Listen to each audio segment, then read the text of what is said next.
Hello, hello, hello. How is everyone doing? Another episode of Stats Over Politics. As always, I'm Shaun Holko alongside my guys, Kevin Dent, Gary Singh, Jaevon Toddy with a brand new internet modem. What's our over-under today, Jaevon? Wait, I totally forgot that I muted Jaevon. Hey, Jaevon. He was expecting something to go down. I'm gonna say three. I'm gonna say three. We're going with an optimistic three dropouts. I was gonna start the show with the light the beam chant, but then not knowing that we were gonna start right before after the Celtics game started or ended, and C's lost. Prime Harden showed up. It looked like Harden from freaking Houston. Harden showed up. MVP Harden showed out tonight. 45 points. I'm very saddened by the loss, but hey, you know that we gamble on this podcast. Come on, man. Sixers plus 10.5, baby. Right before the game started. I had to take it. It was too juicy. I had to take it. Kevin, we can thank James Harden for downplaying a little bit of Jaevon's trolling that he was going to bring at us heavy to start today's episode. No, definitely. I was talking to Toddy before the game, man. He was sweating. He was nervous. But to now to hear that he was going for both sides. When the game was close, I was like, God damn it, gotta get a stop. Don't want the C's to lose, or do I want to lose money? Yeah. I think that was one of the dumbest dropouts I've had, y'all. I'm not gonna lie. I literally pressed X on accident. Oh, okay. I don't count. Yeah, see, I thought you did that on purpose. No, I was literally trying to clear all my stuff so it'll be smooth. And I'm like, oops, I clicked the stream out. All right. Shame on What's you. up, Shame man? on you. Amateur hour. Welcome, Gary. Good to see you. Heavy heart. Good, man. The Kings gave me a birthday gift and a kind of a birthday gift at the same time. They won Game 6, but lost Game 7. It's all good, though. And I just want to get to a YouTube comment real quick as our guy Julian, he's checking in. He says, "What's up with the guys? Toddy, it was rough, but it's still Hawks Nation." What's your response to that, Jaevon? The Hawks they were a pesky team. I knew, Ice Strait was going to show out. I didn't think we would go in 6 games. That kind of shocked the entire world with that. But Hawks were tough out. I think if they get a full season under Quinn Snyder, they get off season, maybe things kind of start to. I think Trey played his way out of a trade. I don't think he gets traded this offseason now, just how great they played down the stretch. But if you would have asked me that after game 4, I'd have been like, Trey's out of there. But I think we already kind of talked about that a little bit just on this podcast about him being traded. But Trey played his ass off in that series. So they're the reason why they even won 6 games. They won without DeJounte Murray down the stretch. So, yeah. But we're down 0-1 to the Sixers right now, so the Hawks are in the past, so we need to make some stuff happen. Yeah, Julian, you're in the past. The Atlanta Hawks are eliminated. Maybe you're going to get to keep Trae Young. But for those of you who are tuned in on YouTube, make sure to give us a thumbs up while you're here. It really helps us continue to grow, and we greatly appreciate it. So whether if you're here for 5 seconds, 5 minutes, or for the entire 2 hours, we appreciate you for tuning in, and please give us a thumbs up before you go. Kevin, we haven't heard much from you, but I mean, you're rocking that Eagles jersey. You're flying high after that draft, aren't you, Kevin? Oh man, flying high. I'm not gonna get into it now, but yeah, we're looking good over here, man. Oh yeah, man, of course. Have to bust out the good, man. We celebrating over here. You said what? I said, didn't they used to call him Weapon X? That was a nickname. Yeah, I used to love Brian Dawkins. There's a lot of Eagles players I used to love, but now that Kevin's an Eagles fan, I have to hate the Eagles. But I used to like a lot of Eagles players. Like Brian Westbrook, Brian Dawkins, like McNabb. You can still like them, Toddy. Yeah, but I mean now it's obnoxious now because you're the most. I never knew anyone that was I never had no real reason to hate the Eagles until I met Kevin did. So. Yeah, I would say that's pretty relatable. As you guys are all tuned into episode number 27 of Stats Over Politics. Like I said, make sure to give us a like on YouTube. It really helps us. And if you enjoyed the show, then hit subscribe to get notifications when we go live, so you can tap in with us every single Monday night at 7 o'clock and for all the times that we go live other than Mondays at 7 o'clock Pacific time. You make sure to subscribe and you can't miss an episode. You can follow us on Instagram and TikTok at StatsOverPolitics and on Twitter at StatsOrPolitics. If you're listening to audio, make sure to subscribe, rate, and review on all podcast platforms. If you're enjoying the show, give us those 5 stars. We'd really appreciate it as you're tuned in to episode number 27 of Stats Over Politics. I'm your host, Shaun Holko, alongside Jaevon, Toddy, Kevin Dent, and Gary Singh. Let's not waste any more time, guys. Let's get right into it, and let's close out the first round of the NBA playoffs, Gary, as there is a lot to talk about in the NBA playoffs, as we have had for the last couple of weeks. But real quickly, Gary, let's just get to this first series, and that is the Nuggets beating the Timberwolves in 5 games. Last week, we talked about how our guy Wes, his team, they narrowly avoided being swept for the first time in franchise history, but the Nuggets got it done, Gary. And so what'd you see from the Nuggets in Game 5? I mean, shout out to the Timberwolves. We all know they had a tough season at the end of the year, Shaun, with all of the dealing with Rudy Gobert, and then when the players breaks their hand and things of that nature. So then obviously just Cat all year being inconsistent in and out the lineup. But, Anthony Edwards had a chance to win. I know he missed a shot, and he's obviously, dealing with some backlash after what he did after the fact. But, man, oh, man, I do think they have a great something to look forward to in that team. I don't think that they should be too sad. They have a great young player. I just feel like they just need to make it fit somehow a little better. And I don't know if the Rudy Gobert gamble is going to work long term because the NBA doesn't have Twin Towers anymore. But I think I kind of just want to relate. I think I kind of agreed with I think Shaq and them were saying, where like you watch Cat and he's a great player. And maybe it's just because he didn't get enough time this year. I feel like, and as a coach, kind of talking about that too, of them not really able to fix that duo and, figure out that duo. But I think maybe this summer, if he can get right, I feel like he can get back in the lab and make more his presence felt down low and during the playoffs, and be a more efficient player. I feel like that's a good reaching or great threshold I feel like Cat needs to get to. And also the Anthony Edwards, he's a young man and he's going to be a killer one day. And he's already shown it with pure talent right now. So that's for the Timberwolves side of things. And for the Nuggets, I think they handled business as they should have. I think they came out as a 1 seed and handled business and did what they needed to do in the first round. Obviously, they beat them in 5 games, and they handled them pretty easily throughout each game, I would say, even though Timberwolves got 1 game over pure heart. I would say the Nuggets are just an overall better IQ team, better resilient team, just have a better deep team, as we know, and just have more experience together in the war room. So I think the Nuggets, did what they're supposed to do. And I think the next series is where the Nuggets are really going to get tested now versus the Phoenix Suns. And I'm gonna move through most of these first round series pretty quick, so then we can spend a lot of our time on the second round, also getting to the NFL draft. And Lamar Jackson, he actually finally got paid by the Baltimore Ravens. So we're going to get to all of that as well as NBA awards on this week's episode of Stats Over Politics. So guys, I'm going to go one by one to each of you for each of these series, except for Kings and Warriors. We're going to dive deep into that. Maybe we'll dive a little deeper. Shaun's a little into mellow, if you guys can't tell. Let's save that for the end, I think. He's a little mellower than earlier. It's okay, Shaun. I understand. It's okay. So anyways, we're gonna keep things moving at a pretty quick pace for this first round series. As I bounce between each one of you, if someone has something else that they want to say about a particular series, just get my attention. Otherwise, we're gonna keep things moving pretty quickly through these NBA first round series.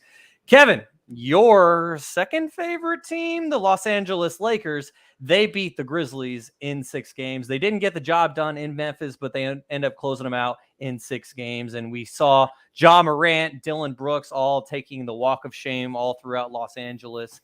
And so the Lakers end up closing it out in 6, as we all thought they would. But what were you seeing at the end of this series, Kevin?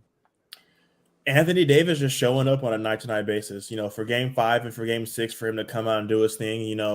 If for the Lakers were to lose a game, the first person to be blamed would be Anthony Davis. Sometimes he'll show up and give you 14 and 8. Other games will give you 35 and 20 with 6-7 blocks. So it always really depends on what Anthony Davis brings to the table. But for him to come every night like he was doing, it really took a long way for the Lakers. Yeah, without a doubt. And Blue also is very happy about the contributions of Anthony Davis as well. And Gary, I'm going to take your recommendation. So we're going to move the Warriors and Kings to be the last first round series that we discuss. So continuing in chronological order here on the Western Conference side, the Suns, Jaevon, they beat the Clippers in 5 games, as we documented on last week's episode and the week prior, Kawhi Leonard really came out, and he was the Kawhi Leonard that we all have learned to expect when he actually does play. But another knee injury for Kawhi Leonard ended up ending his season prematurely. As we know, Paul George was MIA in the series as he was ruled out for the entire first-round series. So another wasted season for the Clippers. The Suns move on. What were your closing thoughts on this series, Jaevon? It kind of just came down to injuries. Paul George got injured, I believe, like 2 weeks before the regular season was over, and you were kind of hearing murmurs from Shams, Woj saying he's not going to be ready for the start of the playoffs, and that's never really a good sign. It's like he'll be reevaluated when the playoffs start. We're like, okay, so we're not even going to know if he's going to be able to play, and then obviously, it's just going to be the Kawhi Leonard and Russell Westbrook show, and that showed in game 1 when the Clippers kind of came out and kind of just smacked the Suns in the mouth, taking game 1 away, and Kawhi had that 38-point game, and that was kind of the last that we would see of Kawhi Leonard. And then, all right, everyone's like, all right, Kawhi's out again. He's load managing in the playoffs. This kind of took the media by storm because this is something that we've seen in the past of just Kawhi being hurt, with knee soreness, and then it turned out that he ended up having a torn meniscus.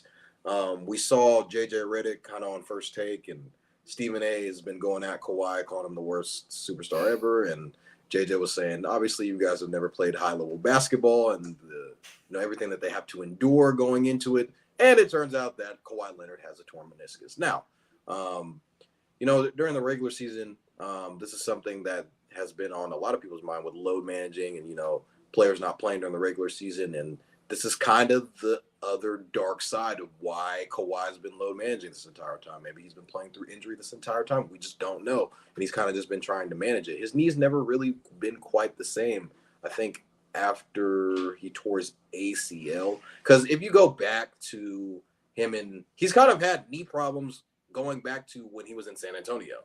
So if you kind of just backtrack that, him in Toronto, there wasn't really too much in Toronto that we saw of because he did low manage that year. Yeah, he was there. He was there for only so much amount of time, and then him being with the Clippers, him having that torn ACL and then coming back and then just been load managing and just kind of been hurt this off and on this entire time. So we never really know, what athletes are playing through, and with this whole term of load managing, we're not sure if he's just taking the night off or is he actually really trying to manage that injury. So I feel like this, to sum up this whole series, it just came down to injuries. The Suns were healthier than the Clippers, and the Clippers, tried to do what they could.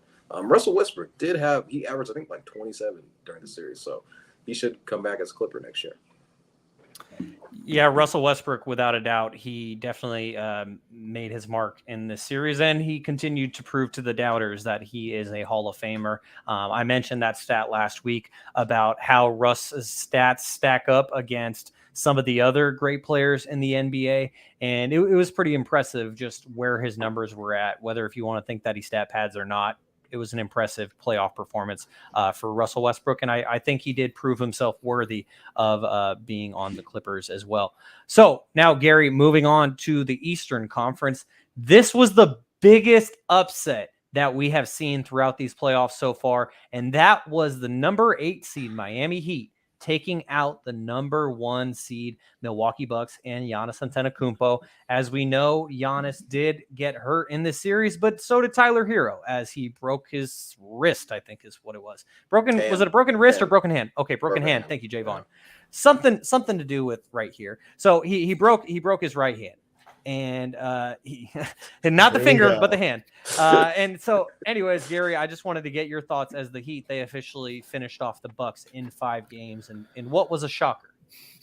Yeah, I mean, seed-wise, I know we could say this was a shock, but I think, like you said, we've been noticing Jimmy Butler, if you give him a chance in any playoff series, he can make something shake. This Miami Heat team is built on really good organization and legacy building in terms of just doing everything the right way.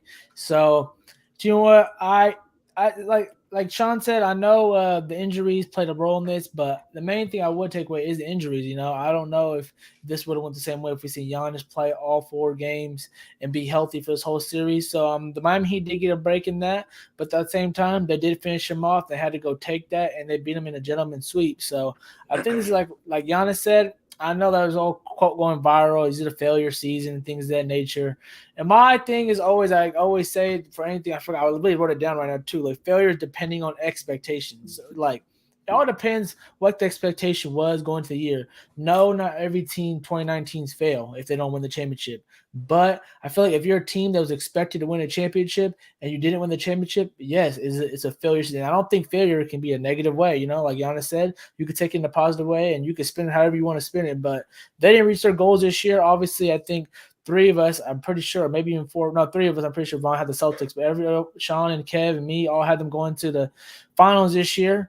And you know, going toe to toe in the big dance. So you know what, they fumbled this bag. I'm not gonna lie, they fumbled it, but hey, they're gonna have to come back next year and get some things tied up because this team is getting old. So give credit to the Miami Heat, but also you know the Bucks gotta look at themselves here. Even though Giannis' injury did stop them from getting to the ultimate destination, I do feel like they're gonna have to look at this team and have a little couple more tweaks if they want Giannis to have a long-term success there. If Middleton were healthy, they would have went to the finals. What are you talking about, man? Middleton. Middleton. Middleton did play a role last year, but then again, Giannis got injured too. Giannis was healthy last year, so big dog can't go down. Kevin, you wanted to say something about this series? I chose the Celtics to go to the finals, not the Bucks. I just have to throw that in there. Oh, okay, making sure. Okay. So he just wanted to correct you real quick. I'm still alive. He's still alive. Still alive. He's still alive for right now. We'll see if James Harden and Joel Embiid have anything real to quick say about that. Before we move on, then, real quick question, roundabout, real quick. Who is the best? Is Giannis lose the title for best player, guys? Oh. Shaun, does he lose the title as best player? He had to lose best player. Giannis Antetokounmpo is the best player in the world, in my opinion. Still. Oh, see, I knew someone was going to disagree. I know he injured. You don't lose lose the title when you're injured. Are we really gonna become victims of the moment here, and we're just gonna get caught up? We're just gonna get injured. The title's vacant. At the Golden One Center, dropped 50 points in a game 7. I ain't gonna lie, that's a head scratch. You don't see. I just saw that. We can say this for a little bit and later. He just won the championship last year. I just saw that. So hold on. I need to pump the brakes here. I need to pump the brakes here, because how are we classifying who is the best player in the world? Like, is it a revolving door just based on every season? Because Garry said it last week. It's been a revolving. It's going to be a revolving door. There hasn't been a guy since LeBron that's kind of someone has to take the mantle for a couple years. That hasn't been the best player in the world. So it's going to be a revolving. It's going to 1 year it might be Steph, 1 week, unless someone really holds it down. Giannis, it might be Embiid, Tatum. Like, those are like the top guys. Luka. So I mean, Garry said it best. I think it was last week or maybe 2 weeks ago. Like, there hasn't been a guy since LeBron. Like, LeBron's been the best player in the league since like. There was no questions. I feel like if there's a question, I feel like Yeah. I know. I don't think there's been that many years. I know Kevin Durant's obviously been in there, but I feel like people always put number 2. Yeah. Russ, was in there. Curry. Won MVP. I don't think Russ was ever considered as the best player. Pump the brakes. I know he won MVP. It was cute and all. I'm just throwing names out. Yeah. I don't know. You need to throw that one back. Go back. I just want to throw the question out there. If I really put my eggs in it basket, I think I'll still go with Giannis, Shaun, as the best player in the NBA. What's going on the notebook? Yeah, what's going on the notebook? Because don't write all this down. See. Thank you for asking. So I broke out the notebook because I just wanted to get this put down right now for the record. So when we go into the next NBA season, or in a couple weeks when a team wins a championship, I got a feeling that some of these takes are going to change. And so I just wanted to write down right now. Listen, she quoted this right here. That Giannis is the best player in the world? The question is, who is the best player in the NBA? Episode number 27, May 1st, 2023, year of our Lord. You could write. I say Giannis Antetokounmpo. I said not Giannis. That's what I'm saying. Hey, so you're right. I put the titles vacant due to injury.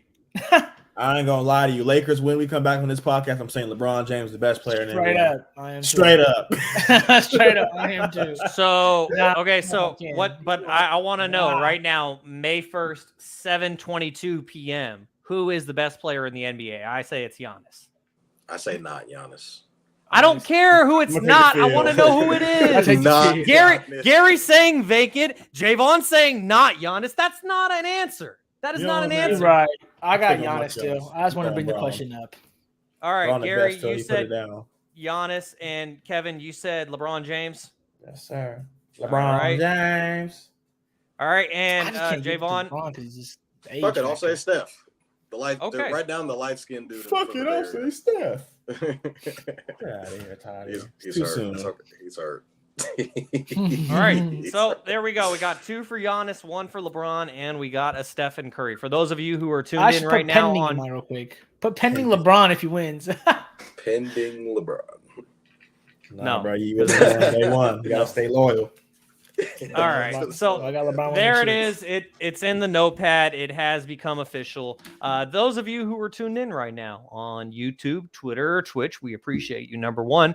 Number Jimmy 2, leave us a comment. Let us know who you think is the best player in the NBA right now. Point blank, period.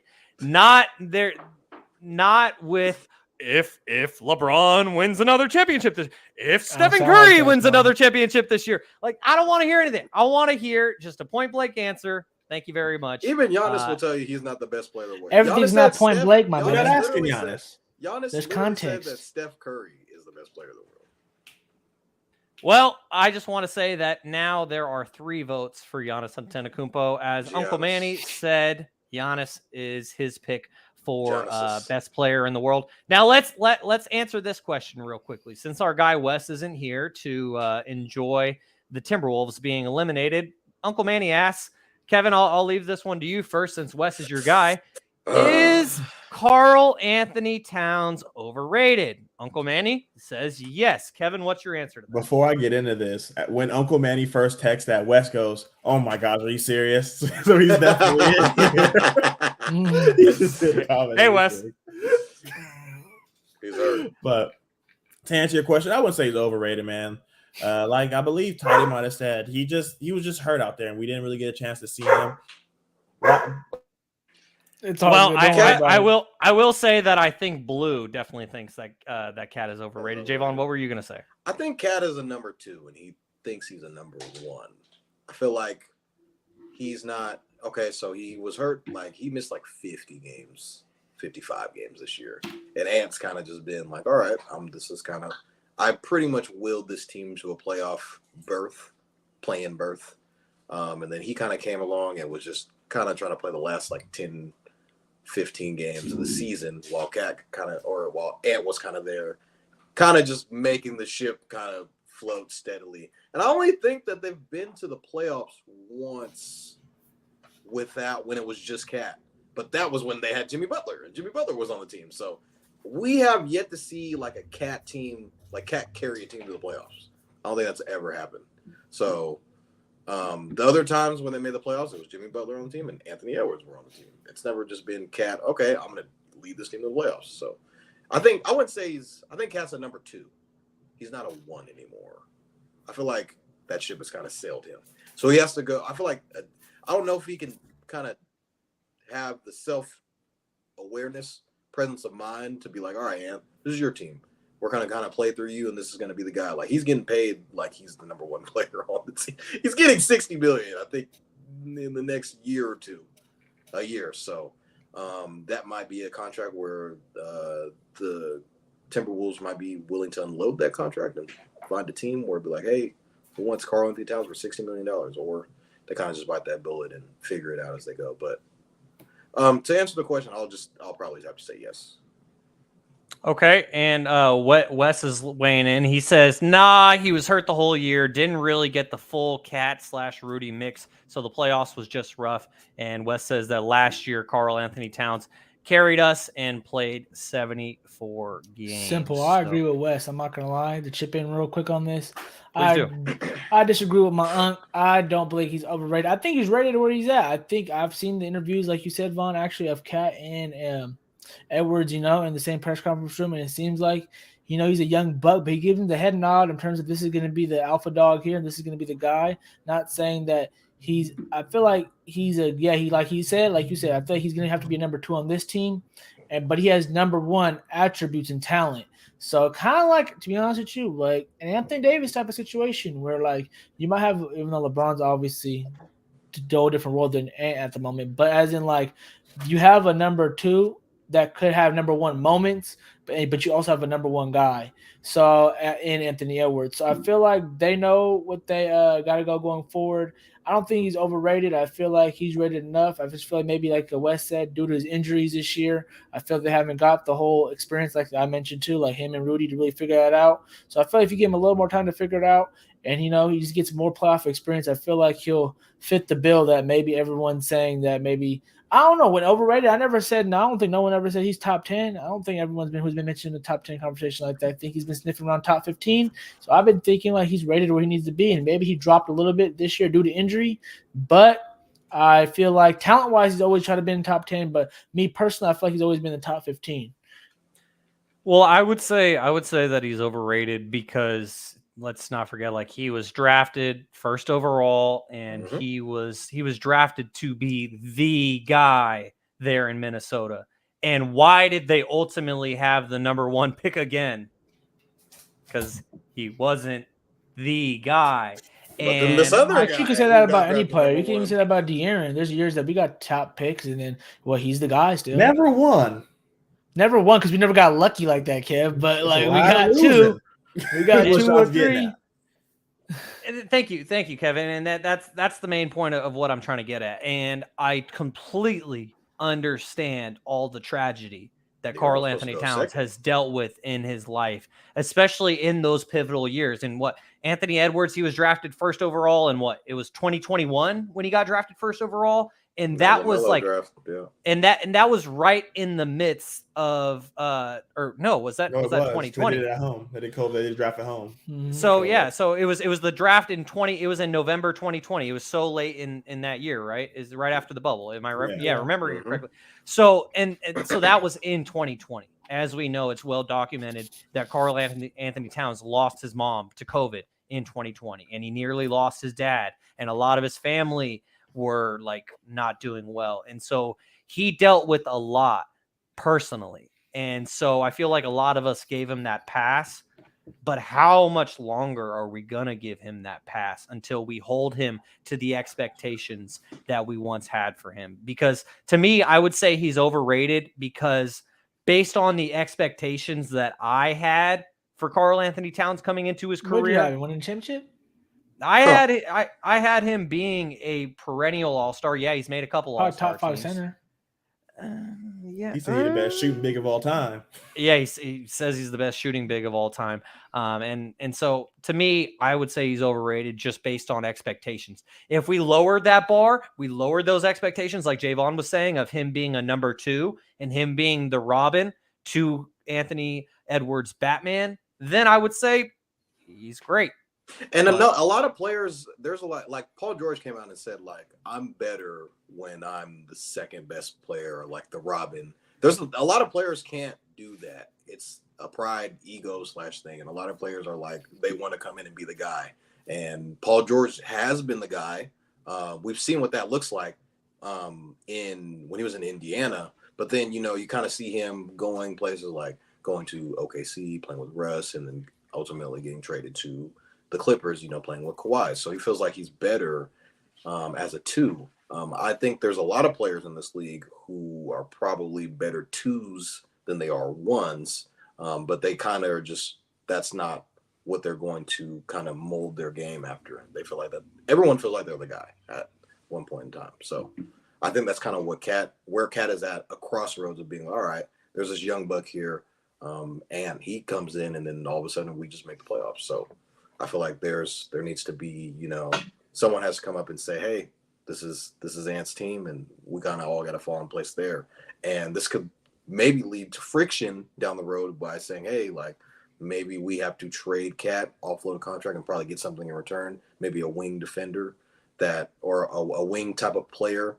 I wouldn't say Because Cat is. You want to trade Cat for a bag of chips for a wing defender? I'm not saying like a wing defender, Hey man, this guy scored 54, right? I ain't gonna lie, he's hit a bad year. I feel like we're shitting on him right now. So he had an injury. He missed like the majority of the year. He played him in the playoffs. He's an all-star player when healthy. So I'm saying you could get another all-star back for him. But I'm saying the way that his contract is set up, it's going to be tough because Cat is going to be making a lot of money in the distant future. Karl Anthony-Towns makes number one money, but he's not a number one.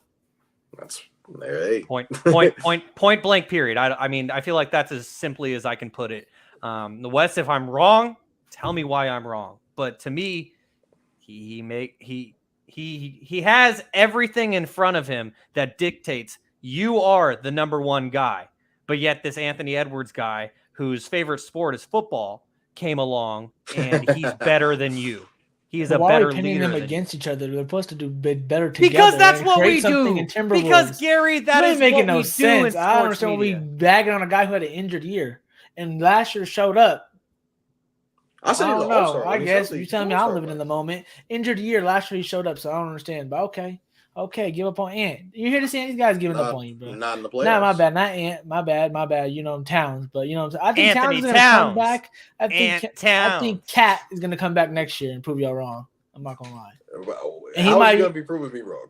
He's gonna be proving wrong. He's gonna be putting up big numbers and dominating the league, and I feel he's gonna have a great moment. Simple. That's what I think. I think he's gonna be like top 3 center next year. Literally, you write this down, Shaun. I think he'll be top 3 center next year. Ooh, okay, don't write that down. And I think Ant's going to be great too. And he's going to be the number one. And I do think Ant's going to be the number one. But I think you don't want to be tagged to that, brother. No, yeah, he's in it. Hey guys, do you remember when? Yeah. Oh. And I'm sorry, I love Sabonis, but I think he's going to be better than Sabonis. Maybe not his role, but someone play this clip for Sabonis so he can come find Gary. Feel it. Yeah, sure. Send it to him.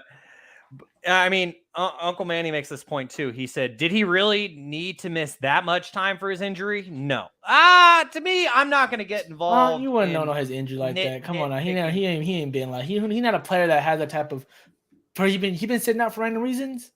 No, he ain't come across as the person who'd be sitting out for random reasons. So Gary, let me make sure that I get this accurate because I don't want you to tell me later that I misquoted you. You said, did you say Karl Anthony-Towns will be a top 3 center or he is a top 3? He will be a top 3 center by the end of next year. So he's not right now.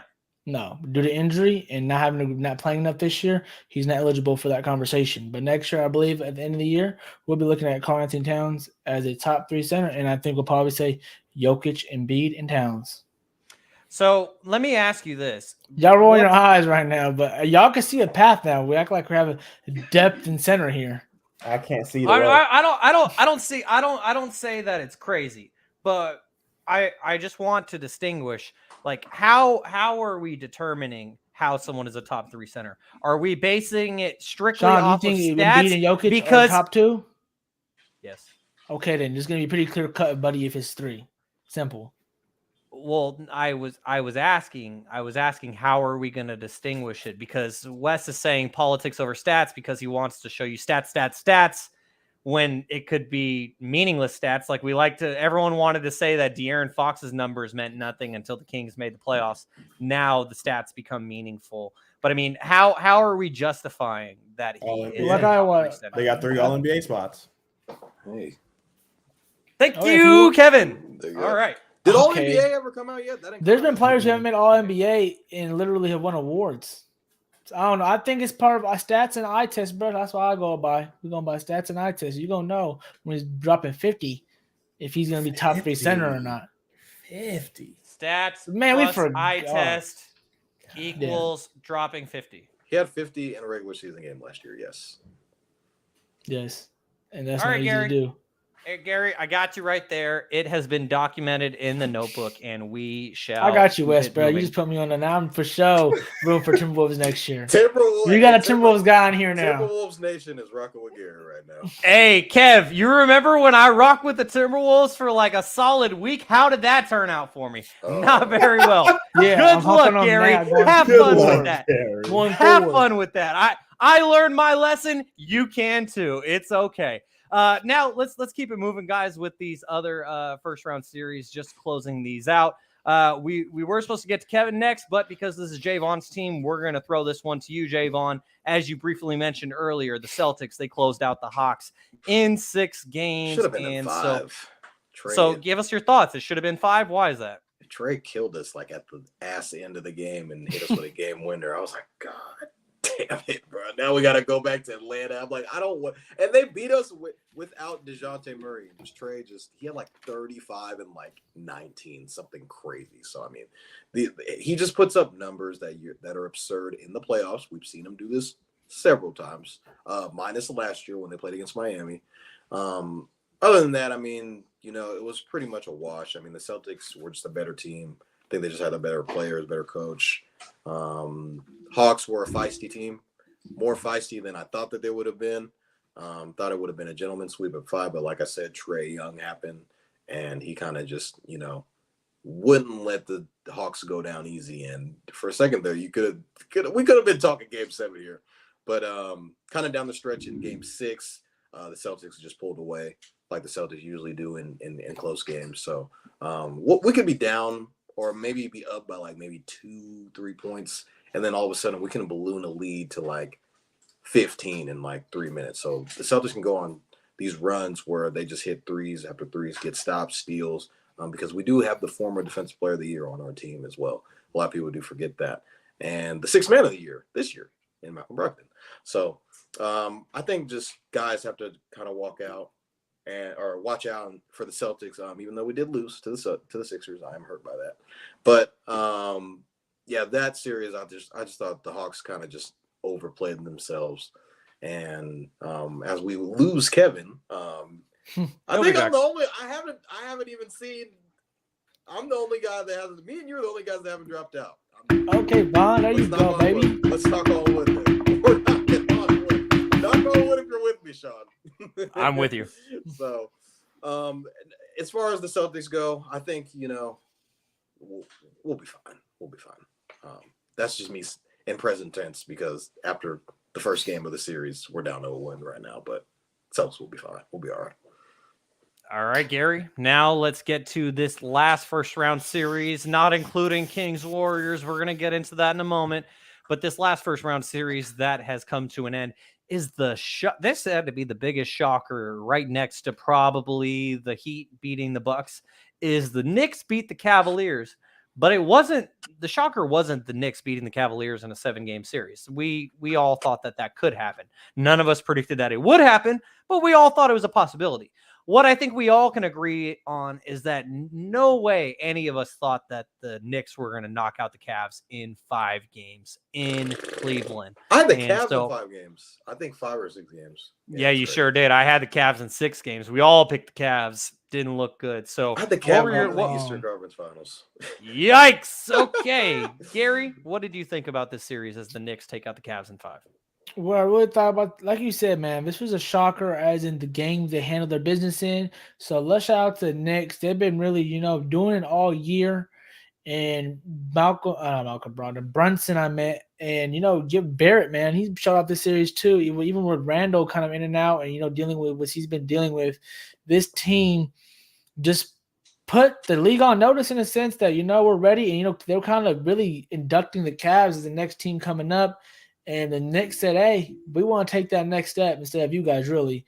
And they were able to beat them in a gentleman's sweep, which I don't think no one would have bet. I bet you the odds on that bomb must have been big cash right there. Oh, my God, bro. I'm already knowing. So, Knicks. just looking at the total of the series, just looking at this game real quick too, they really locked this down. There's multiple games where the Cavs did not score over 100 in this series. And this team has so much offensive firepower that, like you said, boom, lockups. You got to give the credit to the Knicks for D'ing up. And, I'm really sad. I'm really sad and disappointed in this. Like I said, expectation, you look at expectation depending on expectation for the team. And this expectation for this team, I think, was at least second round, this Cavs team, especially with the season they have and how much Don Mitchell came to impact this team. So I just feel like they're this is a learning experience for them as a group together. They're gonna, have to really buckle up and really figure their situation out too. Again, and going back to trying to play Twin Towers in a league that's not has shooters all around and go small and have everyone be switchable. So And those two guys too on their team who are the Twin Towers, they have capabilities to keep expanding their game and be a force in this league too with Mobley and Allen. But I just feel like Garland and Mitchell are gonna have to get more on the same page. I feel like they're gonna get more trust with this team, and they're gonna have to really tweak some things if they want to have a better season next year. But for them, I don't think they should worry too much just because it's the first year together. But I think, people are probably raising their eyebrows at Donovan Mitchell just because what happened in Utah and now what happened in the Cavs. So I still believe in Donovan Mitchell to change this around and get the wheels more turning in this and get on the pace that the Knicks are at. So shout out to the Knicks, man. They had no business, and they got to be in a slugout right now with the Miami Heat. So you got to give them credit where credit's due, because I don't think no one – if you would have said this last year, it would have been crazy just because this team, the Knicks, was literally trying to get Donovan Mitchell. And they didn't. They lost him to the Cavs. And this whole season, I remember Stephen A. saying this, like, if we verse the Cavs and Donovan Mitchell comes into Madison Square Garden and beats us, it's just going to, tear their hearts out. And I would too. You know what I'm saying? The player you wanted comes and beats you. It's kind of what LeBron did back in the day when he came with the Heatles and, beat them in Melo. They asked him, they were begging for him to come during the offseason. And the guy that's quote unquote, I guess it wasn't their second option, but an option that they really tried for in Brunson, but I bet you they would have probably took Mitchell over him, showed out and showed him why they paid the right guy and why he belongs here. So, you just got to give your tip of the hat to Brunson, Mr. Playoff guy, because last year he showed up and this year he showed up in the playoffs. So I just want to tip the cap right there to him and give him a big shout out for, being on top of the city right now.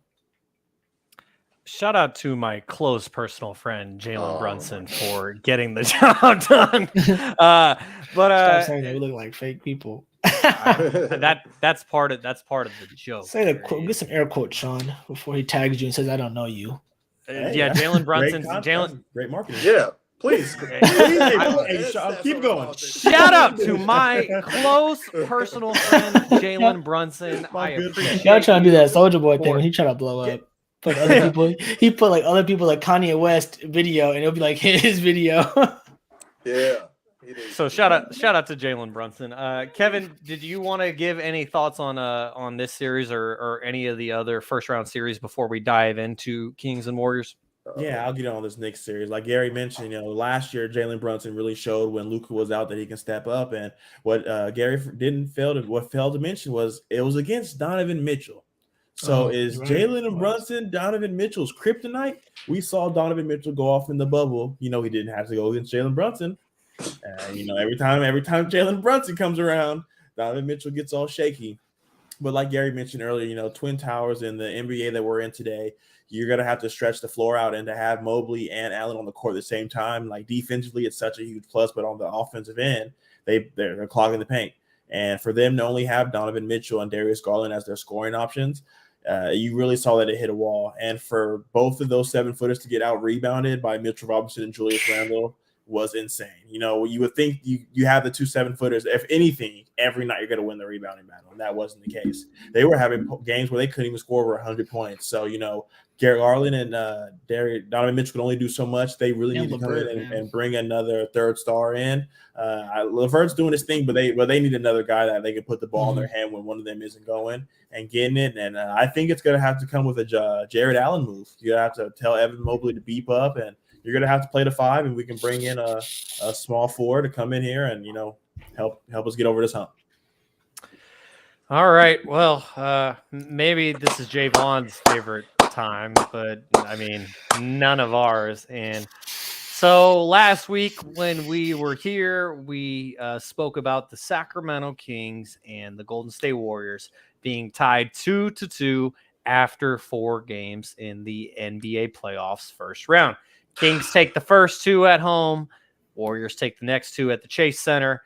And then the series got started in Game 5, gentlemen, as the Warriors became the first road team to win a game in this series. They take Game 5 from the Sacramento Kings, and things were looking rough. Jaevon was feeling real good because he thought that his Warriors in 6 prediction was going to end up coming true. But Malik Monk, De'Aaron Fox, and the Sacramento Kings said, hold on, Vonnie Villone. We got one more game left to be played. Didn't your Instagram name just sound so fabulous in my super generic white voice?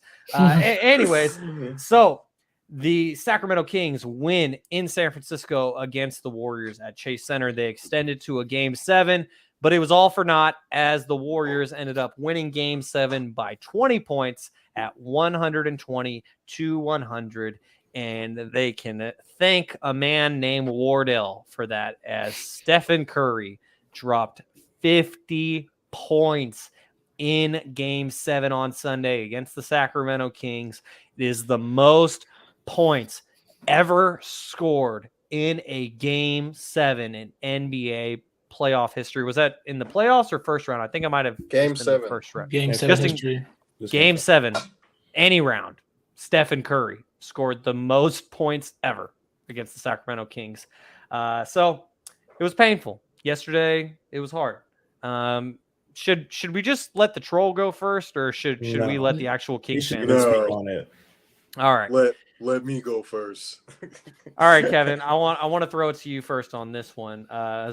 Just give me your thoughts on the final 3 games of this series as the Warriors close the Kings out in 7.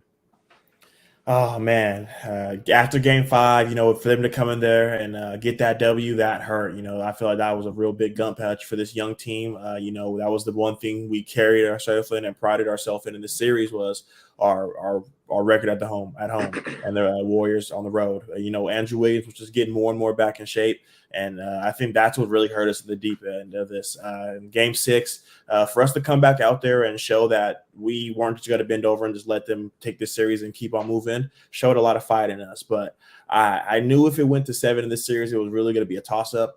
They have the experience. They've been there before. So it just really hurt. And, for us to have for Sabonis to have 0 rebounds in the third quarter and for Kevin Looney alone to have like 15 was insane. So for us to go out there and lose the way we did, I'd rather us have lost like that than it be us lose by 12 and we miss 12 free throws. We can kick ourselves in the butt and, we know what we got to do. But for us to come in here, and take this team to 7, there's so much to say in that. We're a young team, like everyone's been saying. First playoff berth since 2006. We were able to have 2 All-Stars.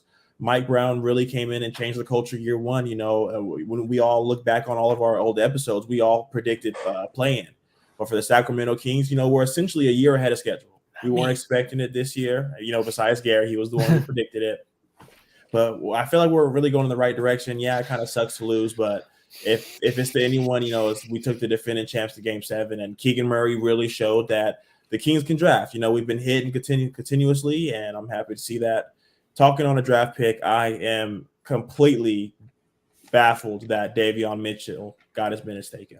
I know TD was out there shooting his lights out, and like Toddy mentioned, having an out-of-body experience. But every other game besides Game 7, Davion showed up. I know he's not out there hitting the threes like Terrence Davis, or he's as much of an offensive threat. But he was early. The numbers show it that he was our best defender on Stephen Curry, and you saw early Terrence Davis was kind of bullshitting. Letting him shoot 2 steps across the half-court line. It's Steph Curry. You can't let that go. Davion's picking up full court. That alone, I think Davion should have got the more of a burn, but I get it. You got to go with the hot hand. But I feel like that's something that's really going to come back and bite us when we look at the film more. So Kevin mentioned that third quarter in Game 7 where Domantas Sabonis did not grab a single rebound. So far through these NBA playoffs, there is one player who has at least 20 rebounds in a game, and then everyone else combined has 2 20-rebound games. Everyone in the NBA playoffs has 2 20-point rebound games. Kevon Looney has 3 on his own, as in Game 7, he finished with 11 points, 21 rebounds. 10 of those were offensive rebounds. He was 4 of 5 from the field, very efficient for Kevon Looney. And it was, as I mentioned, it was his third 20-rebound game in these playoffs to really cap off the first 50-point Game 7 in NBA history. So, Garry, what were your takeaways specifically from Game 7, but also from these last 3 games? I'm gonna let Vaughn go first. I want him to tear us up a little. I want him to tear us up a little more. Go ahead. What were the problem? What were the issues, Vaughn? Go ahead to break down the series for us. Well, for starters, you guys made Kevon Looney look like prime Dennis Rodman. Let's just get that out the way. Kevin Rodman was out there grabbing every single rebound. And you even heard Mike Brown at the post-game presser, like, hey, offensive rebounds, it killed us. I mean, what more do you do?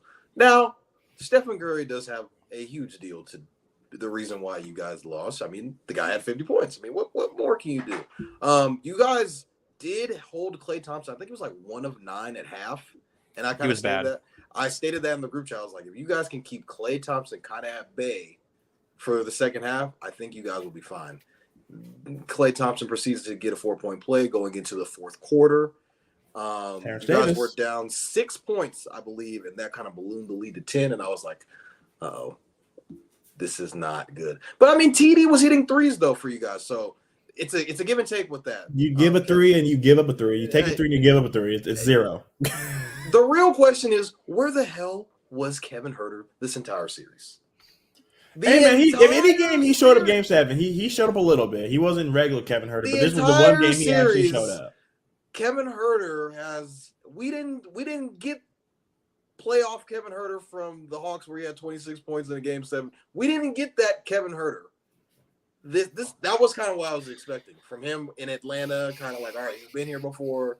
He's one of the few guys that's kind of been in the playoffs. Like, this is, a lot of guys that haven't really been here. De'Aaron Fox playing with a broke finger. I mean, what do you want the guy to do? I mean, he's out there. He gave it his all game 6. I feel like with the 26-point game that he had in game 6 to kind of bring it back to sack. Keegan Murray, I think he kind of it took him a couple of games for him to get his feet wet. Now, again, he is a rookie. But he was drafted you guys had the 4th overall pick this year. So he played lights out, I think. I'd say from game 4 and on, he played lights out, or 5 and on probably. Harrison Barnes got to be better.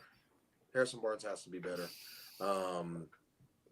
You would like to see him hit open threes a lot more. He's getting a lot of open looks, but he's not really hitting. Davion Mitchell, I thought Kevin kind of hit the nail on the head there. I thought he kind of deserved a little bit more minutes in this game. But at the same time, when you see Steph Curry hit, he had 7 threes. He went 7 for 18 from 3, if I'm not mistaken. But when you see Steph Curry just hit like step back threes, it kind of just, you need shooting to kind of 3 for 5. I don't know. 7 for 18, yeah. Yeah, he went 7 for 18 from 3. So off of 38 shots, 50-point game, 38 shots. So Sabonis played well, I think, in this game, but he had a couple of games where he was like, where's Domantas Sabonis? It looked like he was taking his mid-range a little bit more, but like kind of when you see that big old space from him between him and the bucket and whoever's guarding him, Kevon Looney or Draymond Green, he would kind of just sit there and look and kind of wait for the dribble handoff versus where he could have been attacking the basket a little bit more. I mean, you guys, this is like Kevin kind of said, you're a year ahead schedule. Who predicted that the Kings would have had the 3rd seed, take the Warriors 7 games? Garry, now, this is something that we've seen when the playoffs were kind of going in. We were like, who should the Kings play? And we were like, do you want to play the Warriors? You want to play the Lakers? Who do you guys want? And Garry came out and said, hey, I want the Warriors. And I was like, hey, careful what you wish for. You got what you wanted, Garry. I stand behind that 1,000%. Be careful what you wish for. So, I mean, this is it. It kind of comes down to experience at the end of the day. Warriors have been here. I said that even going to, last year when they beat us in the finals, us beating the Celtics. It came down to experience. So, I mean, the Kings are definitely on the rise. They're going to be a team that, hey, is this just a one-hit wonder year? No, I don't think that. I think the Kings are going to be back in the playoff mix again next year. How do you make this team better? I'm not sure. Do you upgrade in the draft? Do you try to get somebody in free agency? Do you be aggressive? We've seen Monty McNair be aggressive with trades and, making great picks in the draft. So I recall when the Kings were, or not the Kings, the Warriors, when they were that team, when they had Mark Jackson, kind of just like, all right, they're making the playoffs. They're going and playing against the Clippers, but losing in 7 games, losing to Denver and, taking those lumps on the chin. So this could be the start of something great with the Sacramento Kings here. So Yeah, I mean, it went 7 games. It was very underwhelming. It was, you were expecting a lot from players like a Malik Monk, who was a bench player, but giving you 30 points and 25 points in games. So you're kind of like, all right, we need Malik Monk to score 30. But at the same time, we're like, that shouldn't be something that the Kings rely on. Like, yes, De'Aaron has to play well. Sabonis has to play well. And we need Malik Monk playing well. And we need Kevin Huerter hitting his threes. And we need Trey Lyles. Like, all of that has to fall into place. Like, it was kind of like, all right, Keegan's playing great in this game. Monk had his couple of good games. Kevin Huerter never showed up this entire series. Sabonis would have a bad game or two. So it's kind of like you would want all these guys to get on the same page and play a good, set of games. It'll be like, all right, he played good in this game. This was De'Aaron's game. This was, Terrence Davis was coming off, knocking down threes. So we'll see how this team kind of pans out in the summer. Do you kind of, make a little bit of tweaks here and there? I think you got to bring Malik Monk back. I think he's on a 1-year deal. Who else is on a 1-year? He's on 2 year. He's on a 2-year. 2-year. I think Trey Lyles was on a 1-year deal. I think Harrison Barnes' contract is up. So We'll see how this team gets better in the offseason. Do guys want to come to Sac now? I mean, because, this is a team, up-and-coming team. They're in the playoffs, 3rd seed. Like, hey, are you guys attracting free agents now? We'll see. Probably not, but we'll see. Jaylen Brown's coming to Sac. Thank you for reframing that, Jaevon, where he was about to say, are you guys a destination? Because as we know, Jaevon is a diehard Celtics fan, and he is not a Kings fan, or at least we will not accept him as one. Garry, you wanted to let Jaevon go first. He did. So now you can respond. Go ahead. No, I was just saying, first of all, this is a great series. All you got to do is tip your hat. I have so many things written down to say, but I don't know where to start. But, tip your cap to the Golden State Warriors. Again, if we're going to go by real quick, I stick to my saying I wanted the Warriors just because, like De'Aaron said, it was a blessing and a curse, guys. And you know what? I picked Kings in 7, and when I actually made that pick, I was like, Kings in 7 at home, that's going to be tough to beat Curry in a Game 7 when greatness just shows itself. And you know what? I still rocked with my pick. And I just want to, if you're going to go by game basis, and, Vaughn and Kev and Shaun, I appreciate you guys going in depth and, basically giving the blame pie to everyone, because we can go down and we can blame everyone we want, each person. So I'm happy you guys already did that for me. But realistically, I just wanted to say, it's really hard. It's bittersweet, as we know. Yesterday, I was bittersweet. We had a great season, but at the same time, we wanted to go farther. So I understand it. But I just want to take a minute to just say, we're lucky, guys. Shaun, Kev, I'm not going to count you, Vaughn, obviously. We're lucky as in our team, we got to see a year where, really be honest with yourself. There's not that many teams that get a year where expectation is not – you don't get to see your team without expectation. You don't just be proud and happy about your team. If you're a Bucks fan, you're disappointed. If the Lakers would have lost, you're disappointed. You know what I'm saying? If the Golden State Warriors, they lost, they would have been really more disappointed than us.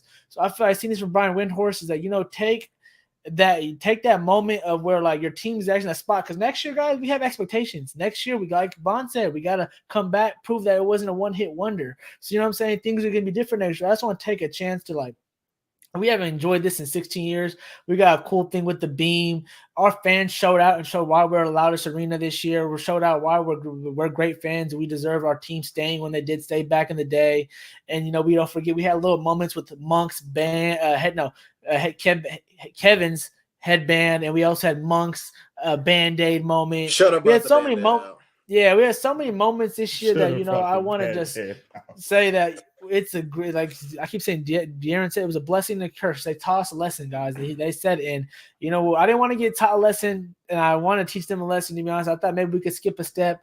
And like I said last episode, and like the Warriors been saying, they lost to the Clippers in Game 7. They lost to the Spurs the year before that. Each team, no matter, I've never seen a team in the NBA just go like the football, where you could just go from nowhere to the bowl. I've never seen that before. You always got to take steps. This is our first step that we're taking.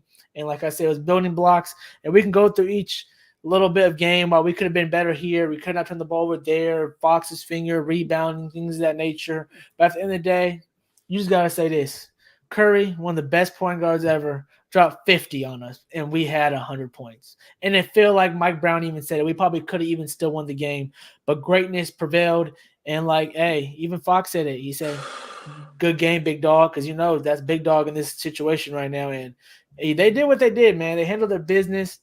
I remember hearing Draymond yelling, people crumble in Game 7, things of that nature. So it's crazy how we didn't crumble. I'm not trying to say that, but hey, experience matters at some point, and we got taught a lesson. Now, thank God we get to take this now and, going forward, build on it. And just real quick, I'm not the stats guy here, you guys. I'm more of the politician and stuff like that. You know what I'm saying? Politicking my way.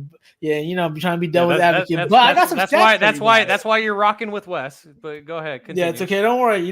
But Steph is the first 40-plus game at 35 years older to do this. So only 7 other guys have scored 45-plus, no 40-plus, and mean 35 years older.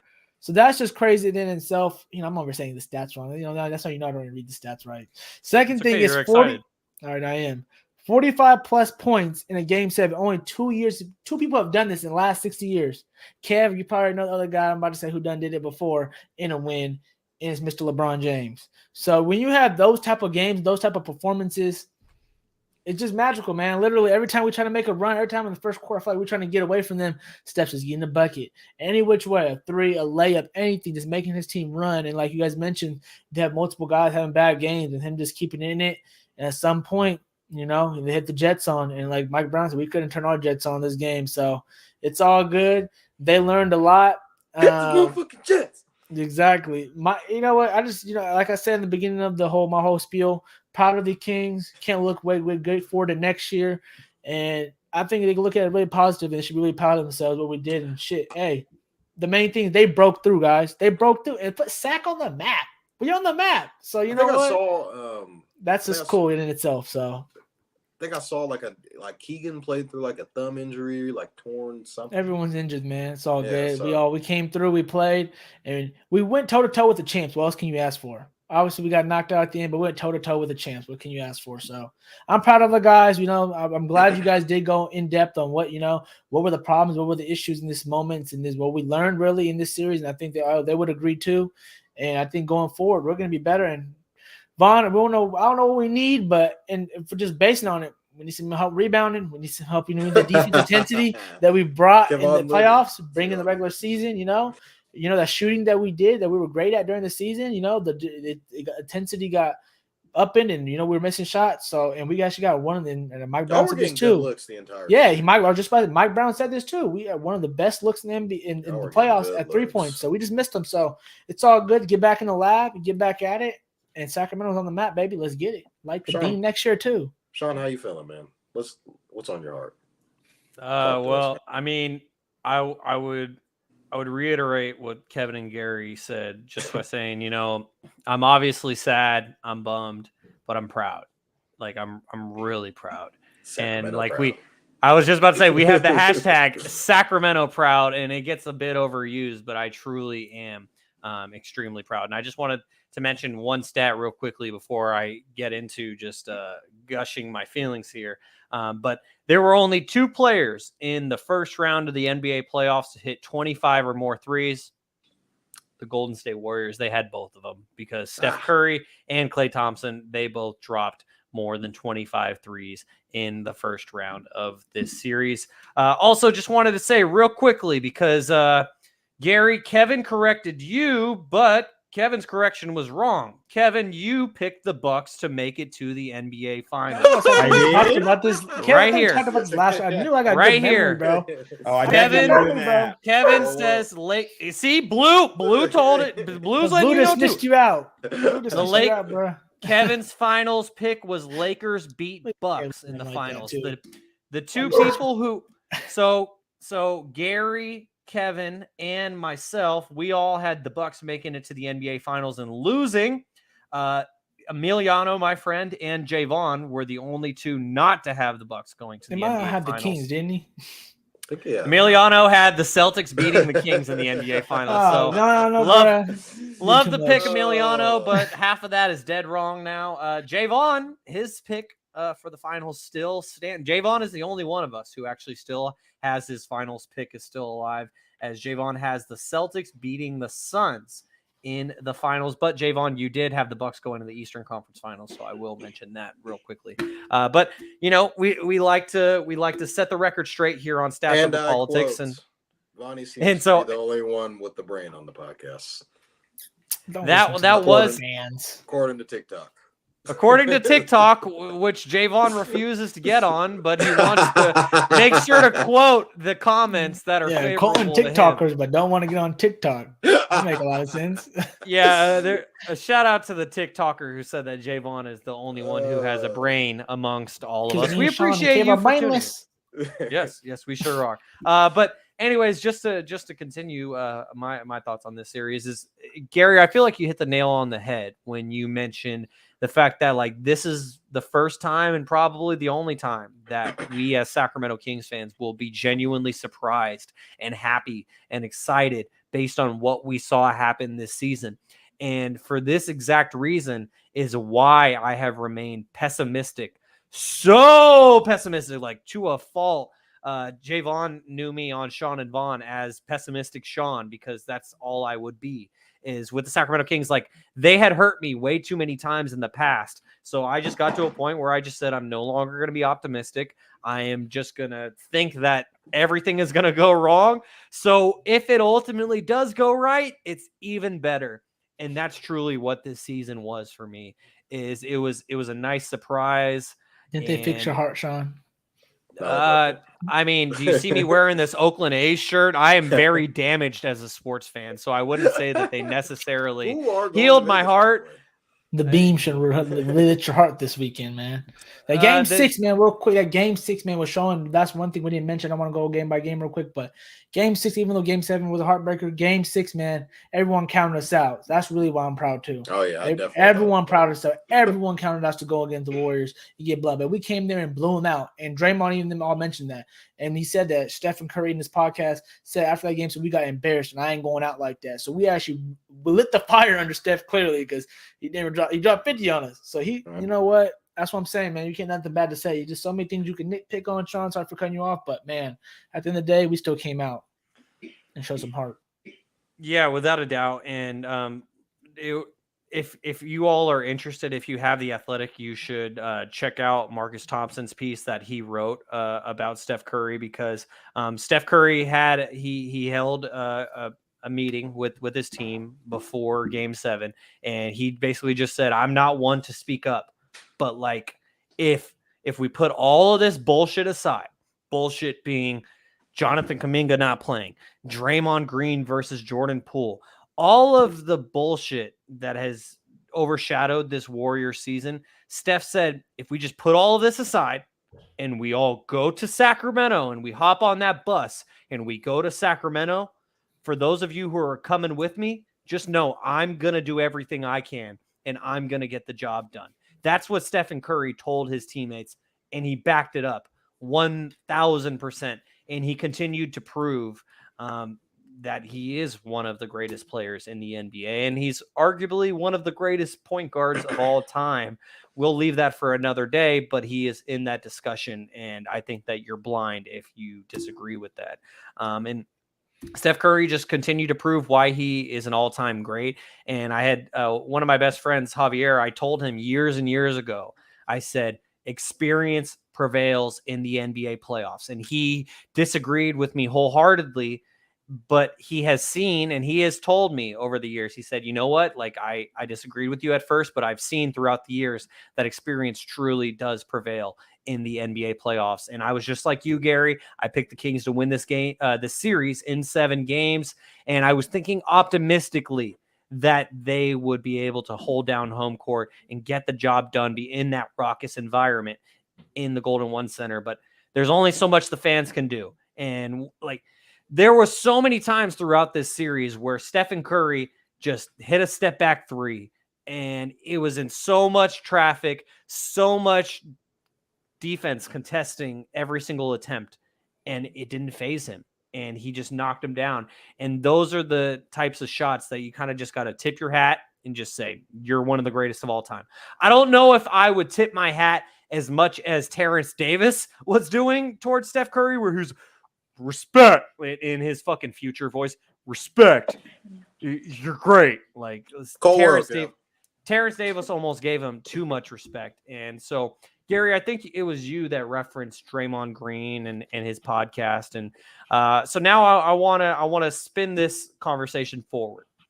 Draymond Green went on his podcast, the Draymond Green Show, after Game 7. Like he does every time. He actually didn't. I don't think he went live after Game 6. I don't think he did because he was very butthurt. No, he was very butthurt. He usually does, though. I'll give him credit. He goes after losses, though. We can't lie now. He did after Game 1. He did not after Game 2. He didn't after Game 2. He didn't after Game 6. I'll leave it there. But Draymond went on his podcast, and it came out this morning. And Draymond Green said, when you go into some series, you end up leaving some series with less respect than you had for a guy going in. And he said, De'Aaron Fox was not one of those guys. De'Aaron Fox, I left this series having more respect for him. That was the polar opposite to Domantas Sabonis, who Draymond Green said that he has no respect for, or he doesn't have any respect anymore for Domantas Sabonis because apparently Domantas Sabonis skipped shaking Draymond's hand after the game. I have my own thoughts on it, but to remain an unbiased host, at least for the point of discussion until it gets around me. You didn't see that? That I saw that nonstop today. It was all over my social media. But I want to get all of your thoughts on this. Should Draymond be the one to say that Domantas Sabonis should have come up to him and shook his hand after this series, Gary? I'm just going to leave it at this, and I'll save all of my opinions for later on. But Draymond Green is the same guy who tried to cave a hole into Domantas Sabonis' chest with the stomp that he laid upon him. And so do you think, Gary, that Draymond is in the right here, that Sabonis was in the wrong for not shaking his hand, or did Sabonis do the right thing? What's your take on this, Gary?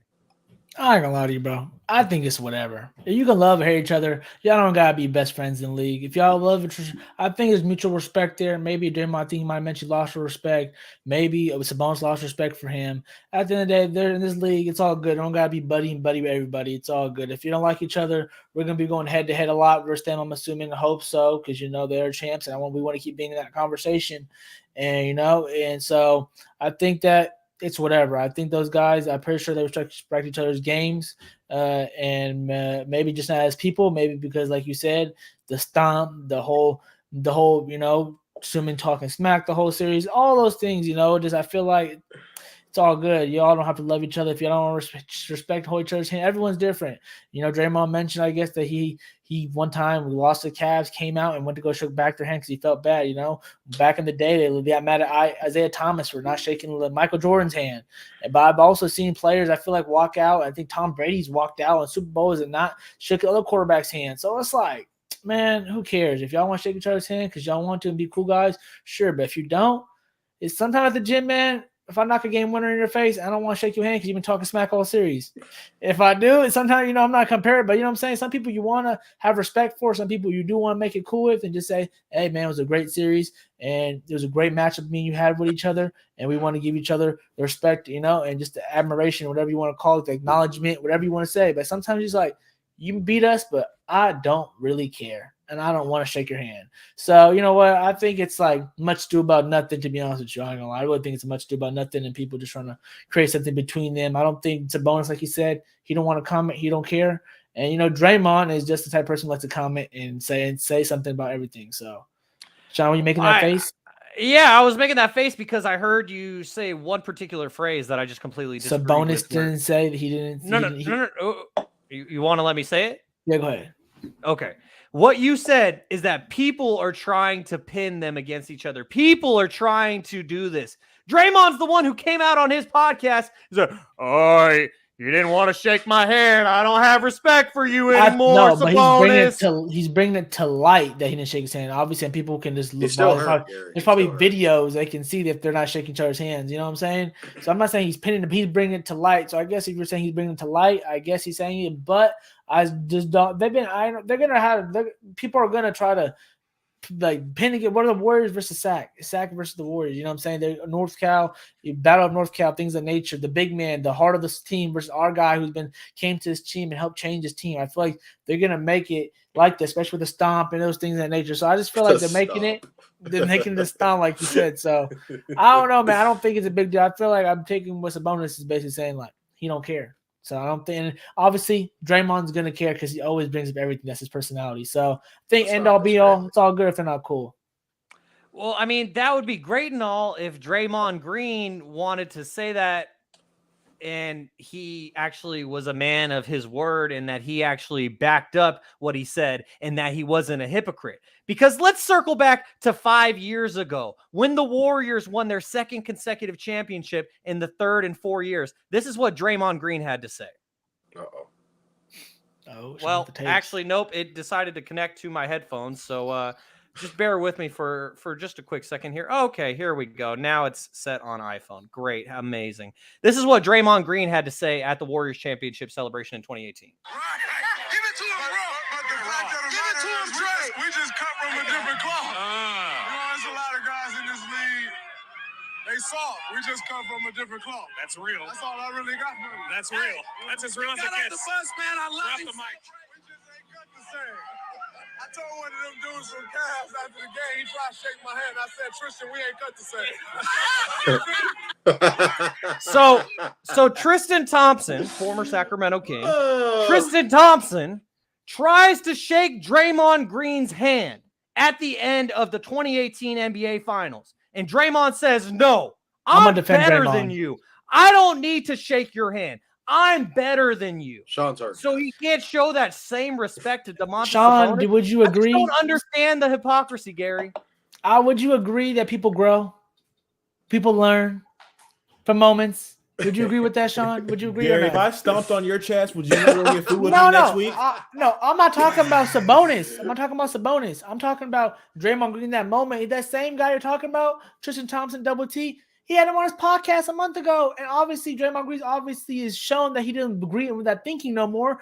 I think 2015, that's what he's trying to mention, that I don't think it like that no more. I bet you now he would say I made a mistake for even commenting that I'm probably drunk at a parade talking shit about Tristan Thompson, who he just went to battle with, and how they mentioned even on this podcast story that them were going at it at a club. They always had like almost a fight or something like that, or like a fake fight or something like that. But you know what I'm saying? I think you're just catching a guy heat of the moment after a rally, drunk, getting on a guy, which I'm pretty sure now he wouldn't agree with that. So I don't know. He obviously doesn't agree with it. You could say he's a hypocrite, but I would say that he grew from that moment and see his wrong in that. That's what I would say. And I'm not saying Sabonis should go say hi.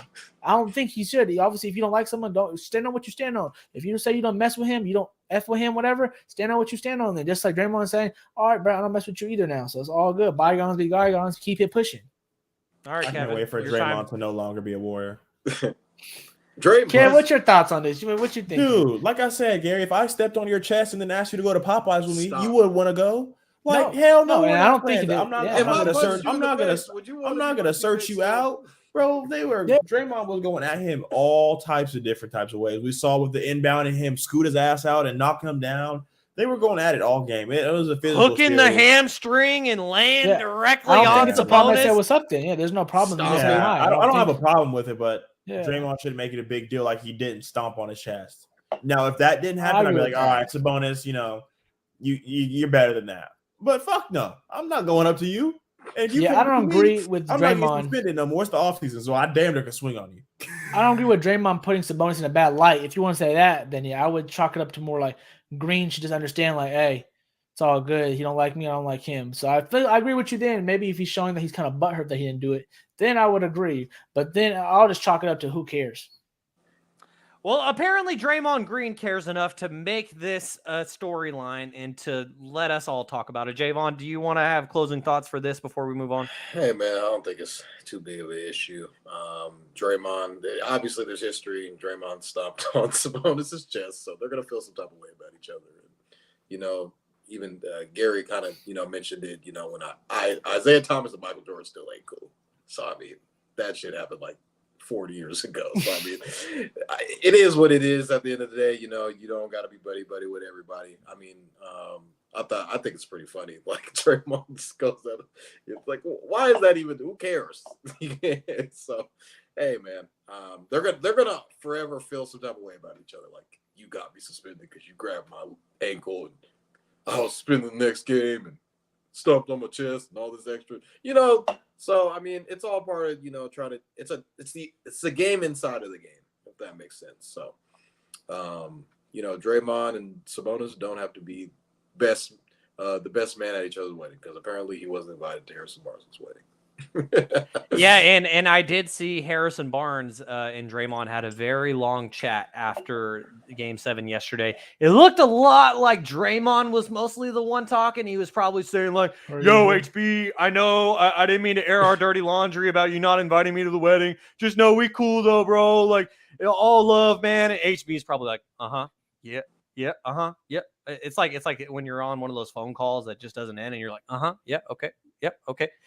Anyways, regardless, I mean, I will just say this as well. I think that Draymond is one of the brightest basketball minds in the game. And I think that he is going to be an excellent analyst, as he already has been in the offseason for TNT. And I got a lot of respect for Draymond. But what I don't respect is when he pulls bullshit like this. When, dude, you don't even abide by what you are trying to preach right now. So if you don't stand on what you're trying to talk about right now, and I don't have respect for that. And your words are meaningless to me. And this is me as an outside observer. Obviously, I want to be in sports media one day and one of the talking heads that Draymond screams at. But like, to me, like, I'm just a fan, and I just look at what you have done. Yeah, Gary, everyone can grow and get better. But if you're going to speak on something, I expect you to act that way in your own life, and not just do it after the fact, but do it beforehand.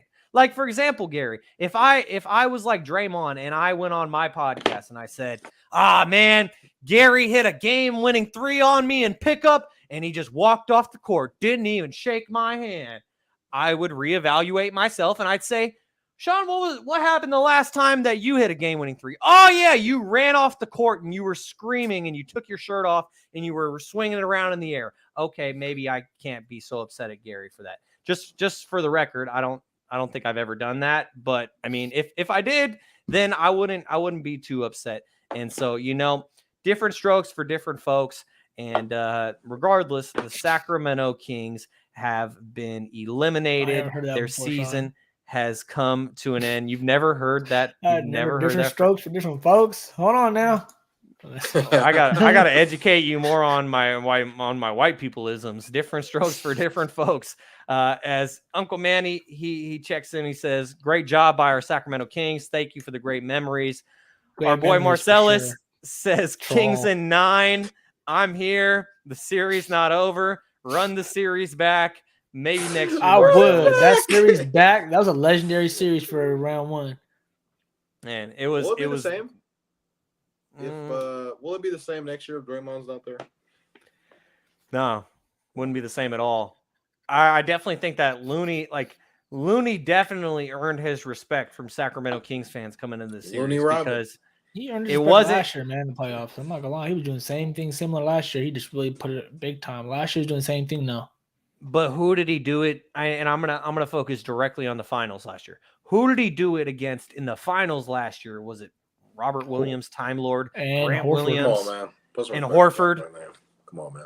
Yeah, I put respect on those guys' names, man. They be doing some great things out there in Celticsville. Okay, Jaevon, I mentioned those names like that because are you really gonna put an Al Horford in the same discussion as a Domantas Sabonis, Jaevon? Come on, man, don't do that. Okay. All right, I won't do it. Let's just say Sabonis, he got kind of double teamed in a sense versus Green and Loon. We got to keep that in fact. That's why I say might have to give my guy he's a little bit more help back there. You know, need a little more help. Respect on Al Horford's name. Come on, man. I mean, Al Horford got cooked by James Harden today. Oh, okay, let's move on. So, guys, now let's get to the second round now. As the Nuggets lead the Suns 1-0, we currently have Game 2 taking place right now. Kevin, got the Nuggets you have it on in front of you. Who's winning right now? Is the Nuggets or Suns? Oh no, I was looking at blue. I'm sorry. The Nuggets are trailing 6 with 6 minutes to go in the third quarter on TNT. I got the Nuggets -4. All right. As we all know, Jaevon is a betting man. But the Nuggets, they currently lead the Suns 1-0 as the Nuggets, they handled business on their home floor in Game 1. So, guys, even though 3 out of 4 of these series have started, we're going to give our predictions for each one of these. So, starting out with the Nuggets and the Suns series, Gary, I'll start things off with you. Tell me who wins this series and in how many games? Well, I did say the Phoenix Suns will versus the Lakers in the Western Conference Finals, so I will be sticking with my prediction. So I will be picking the Suns in 6, Shaun. And you know what? Obviously, we had the first feel-out game. We're watching Game 2 right now, and everything I'm not going to lie will point to picking Denver. I'm not going to lie. They have home court. They have a great deep team. They have Jamal Murray. Looks like he's back and cooking in every which way, bringing back the bubble moments and everything into this season. Bringing all the bubbly-licious stuff you want to say, the magic you ever want to say to this, this moment right here. They got a deep team, and they've been playing great all year. And Jokic, just really doing his thing. So I would say a lot of things would point towards Denver, and especially with Phoenix, if you point the deficiencies of them just not being as deep enough, them not being good on the bench. I think that's a really big thing. Them not having enough defensive players. But I mentioned, I'm saying all the things why Denver should win. But there's a couple guys here that you cannot bet against. It sounds like some politicking right now, if I've ever heard it. No, I'm just saying, that's more stats wise. They're the ones with all the stats that should be winning. But I'm picking my eye test per usual. There's no devil advocate moment right here because since I went first, I'm picking KD and Book and CP3. I'm picking the mid-range gods to, play 47, 48 minutes a game, bust their legs, and those few minutes when they're not playing, it's going to be really tough for whoever's going to be playing to get some points out of them. But I think this is being so efficient enough. I think the superstar and Durant and Book, they're just going to be too much to handle for these Nuggets defensively. I know they got some guys, they got some playoff guys, especially with KCP, on this team as well, who's really been brought that Lakers when he won that championship with the Lakers, bringing that pedigree to this team. And also you have there's a lot of guys stepping on my team, but I just feel like I'm just gonna bet my money on Book and KD, man. Simple as that. There's no way to slice it. I'm gonna put my money on those two right there to get it done and put enough offensive performances together to get this team to the Western Conference Finals. And then I feel like their boat will stop. All right, Jaevon, who are you picking in this series and in how many games? I got the Suns in 7 games. I think, the scoring, it's going to be a lot.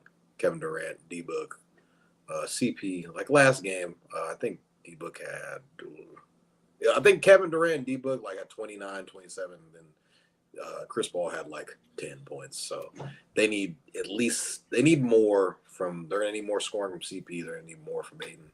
Aiden is – underperforming as expected. But I think, Kevin Durant and D-Book, they're going to, show why they're probably the best duo in the league at the moment. And it's going to take a while because the Nuggets are a very good team. Jamal Murray is playing like how he looked before the injury, which is a good sign. That's kind of what Jokic has been hoping and praying for, is just a healthy team in the playoffs and just look what I can do. But at the same time, you're going up against Kevin Durant and Devin Booker, so it's going to be, they're going to get the short end of the stick here, as the Nuggets usually do in the playoffs. So I'm rolling with the Suns in 7 games. They're down right now. They're down. We got the Nuggets -4, as Kevin or Shaun already mentioned. I'm a gambling man. We need the Nuggets to push through in this game. Wish for hashtag in the corner of hashtag the gambling man. The gambling man. You know who's also a gambling man? His name is Kevin James Den. I'm coming up in the crease. He hit me with the parlay. He was like, "What do you think about this?" He hit me. I think it was before Game 7 of the Kings game. Okay, kid, trying to get your money up. Okay, brother. Hey, man, as always. I'll be like, Ty, what you thinking, man? What we thinking? Look at this guy, man. I ain't trying to start the bad habit, man. I ain't trying to start it, y'all. That can be a good habit, but I ain't gonna lie. It's a tough habit. It's a tough It one. is. So as Kevin currently checks in with Blue right now, I'm going to give my pick for this series as I'm going to pick the Suns to win this series in 6 games. 6. And I will be honest, that's my prediction that I would have made before the series officially started. After what I saw from the Nuggets in game 1 and specifically Jamal Murray, where when Kenny Smith asked Jamal Murray after the game, he said, "Is this bubble Murray? Is this healthy Murray?" And Jamal was like, "Man, I don't know what I have to do to prove to you guys that this is just me. It's healthy Jamal Murray. Like, this is me. This is what I do." Have we seen Jamal Murray in the playoffs before the bubble? Have we seen that? Has that happened? No. I think we did, but he just didn't. He just didn't perform like he is for us to remember it. And so, all of that said, I would have probably picked the Suns to win this series in 6 games before the series started, so I'm going to stick with it. But after what I saw in game 1, I'm leaning a little bit more Suns in 7, but I'm going to stick with my pick as if I made it before the series started. So I'm going to go with Suns in 6, not Suns in 4 like the Fighting Suns guy. Kevin, are you going to make it a clean sweep for the Suns? I'm absolutely not. You know, I thought coming into this series, in the bracket that we're doing for the playoffs, I took the Suns. But seeing the Nuggets play, man, like Shaun mentioned, we're seeing Jamal Murray back in shape. You know, a full year recovery from his ACL. You know, Michael Porter's coming in doing this thing. Bruce Brown coming off the bench giving you 15 points. This team is deep as shit. You know, for the Joker to have a bad game and for them to still get that one. The Denver Nuggets have a deep team. You know, everyone talked about Aaron Gordon and the rise of him. You know, everyone before Denver thought he was just a dunker. For him to come and showcase his full game, there's no better big for him to play alongside with Joker. They have KCP. We even saw Chris Braun. I don't know, sighting from Kansas. It's not still like Brown. Is that Christian Braun? Is it Braun? Braun? It's Braun. Brown. Okay, so we saw Christian Braun sighting. I'm like, Breezy on the Suns? Man, he was getting his minutes, but you know, no, he's a nice Braun from Kansas. Yeah, so we're seeing a lot of good things out of the Nuggets. So I'm gonna have to take the Denver Nuggets in 6. The Suns don't have enough. You know, it's cool to say that they have, you know, the mid-range assassins with Devin Booker and Kevin Durant, but that's not enough, man. I know we all saw the video of DeAndre Ayton attempting to rebound one time and then standing outside watching the Joker just play volleyball. You know, so it's going to come down to him and Chris Paul. I know no one wants to say it. We saw the decrease last year. He's essentially a cone out there, so he's going to guard the dude in the corner who can't shoot. So he can't go out there and defend. You're not going to ask Devin Booker to go out there and defend, and you're not going to ask Kevin Durant to do it with the offensive load they have to carry. So I'm going to have to go with the Suns in 7 or Suns in 6. Excuse me. I mean, and done or the fuck. Blue, you're stressing me out. Nuggets in 6. All right, Kevin is going to go with the Nuggets in 6 to change the tide, so it is Uncle not Manny a likes sweep. the Nuggets in 7. Uncle Manny does indeed like the Nuggets in 7, so we shall see if Uncle Manny is right about that one. For all of you who are tuned in right now, either if it's on YouTube, Twitter, or Twitch, especially on YouTube, make sure to give us a thumbs up if you are enjoying the show and subscribe if you want to get notifications when we go live. But please do give us a thumbs up as it really helps us continue to grow, especially on YouTube. Does wonders for analytics. So we appreciate you all for tapping in with us right now and make sure to give us that thumbs up while you are here. All right, guys, as we keep things moving here on episode number 27 of Stats Over Politics, should we get to the other Western Conference series first, or should we get to the other 2 that have already started? I'll let you guys pick. Whoever shouts it out first. We go with whoever started. All right, we're going to go with whoever started. Thank you, Jaevon. And for that exact reason, we're going to go with the 76ers, who currently lead the Celtics 1-0. The 76ers are the one team that we have not mentioned on this week's podcast, except for Jaevon mentioning how they beat his Celtics. That is because we had already covered the 76ers sweeping the Brooklyn Nets out of the playoffs on last week's episode. So the 76ers currently lead the Celtics 1-0, and I am going to go with the 76ers to win this series in 6 games. Talk your shit, Shaun.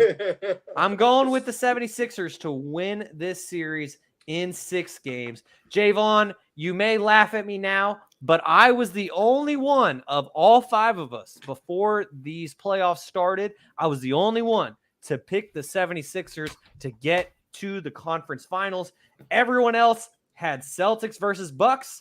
I had 76ers versus Bucks, and it's looking like it's going to be 76ers versus Heat now. But I'm picking the Sixers to win this series. Joel Embiid's availability does concern me, as we saw him miss game 1 today. But James Harden, he is playing for that next contract, and he played like the James Harden of old, especially in game 1.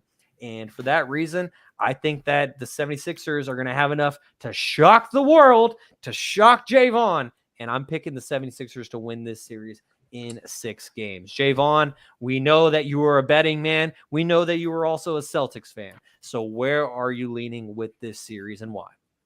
I got the Celtics in 6 games. Look, James Harden played out of his ass today. It's not going to happen again.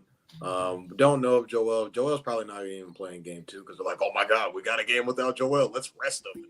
See how he is. His availability. So I mean, I think they're a different team without Joel Embiid, so their style of play is going to change. When Joel's in the game, they're going to try and get him in the post. You saw that with in the Brooklyn series. The Nets were just trying to get the ball out of Joel's hand and just double teaming him pretty much every time in the post. So the lane was a lot open now. So James Harden was able to give you that 45. Tyrese Maxey was doing what he does. I mean, Tatum had 39 tonight. That's no like, oh my God, Tatum had 39. He's gonna do that consistently on a consistent basis.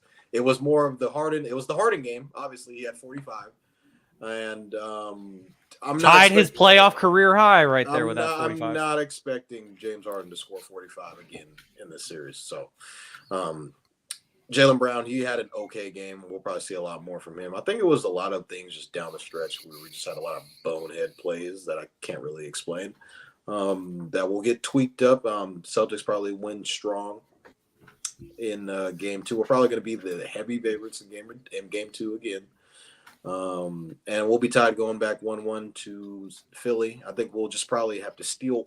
I think the Celtics will probably have to get one. That's what championships teams do. They're able to win on the road, and I think the Celtics will be able to get one in Philly, and they'll be coming back. So I think we'll win here, boom, bam. Yeah, so we'll win 3 games in a row, and then we'll win 3 games in a row, kind of like what the Warriors did to y'all, and then they went back home but lost. So what we'll do is we'll come back and we'll win game 6. And someone's a little salty. No.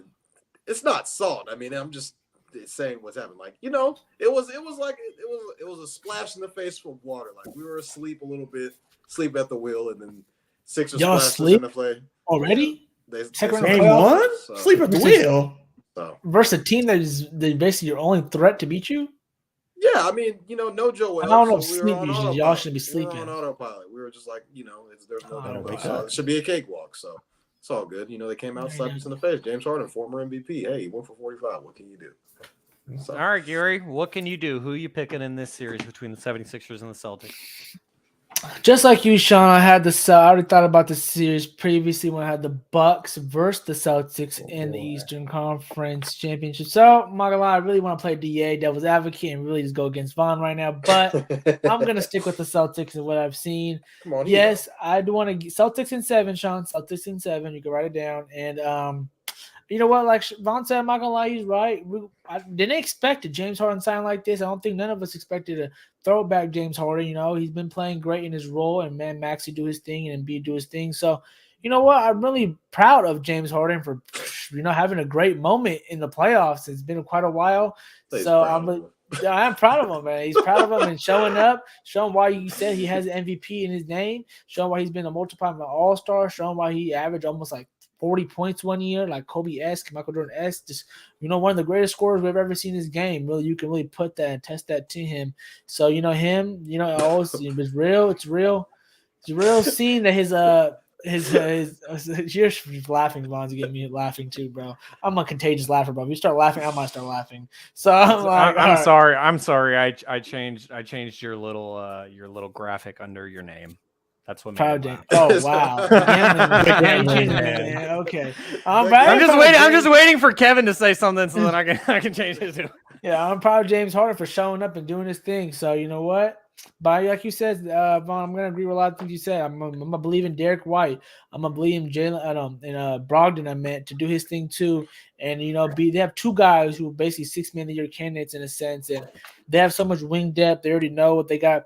I kind of was about to say earlier when you said one of you guys, I think Vaughn might have said they got the best duo, Book and Tatum, and man, Book and obviously Durant, and I was gonna say, man, Brown and Tatum should be in that discussion too as one of the best duos in the league as well, and just Marcus Smart and just them just being so versatile, and I think they're gonna get together again. So the fill out game one, they stole a game like you guys mentioned, so that's good for them. They should rest Joel Embiid unless they want to get greedy, which you should. You should never ever think you should never just be an autopilot on the playoffs. I don't think that's a good idea. So you saying that a Celtics fan kind of got me scared right now why I should be picking them. But I'm assuming they're gonna buckle down and they're gonna get this thing done at home in game 7 versus Sixers. So simple. Okay, Gary has the Celtics in 7.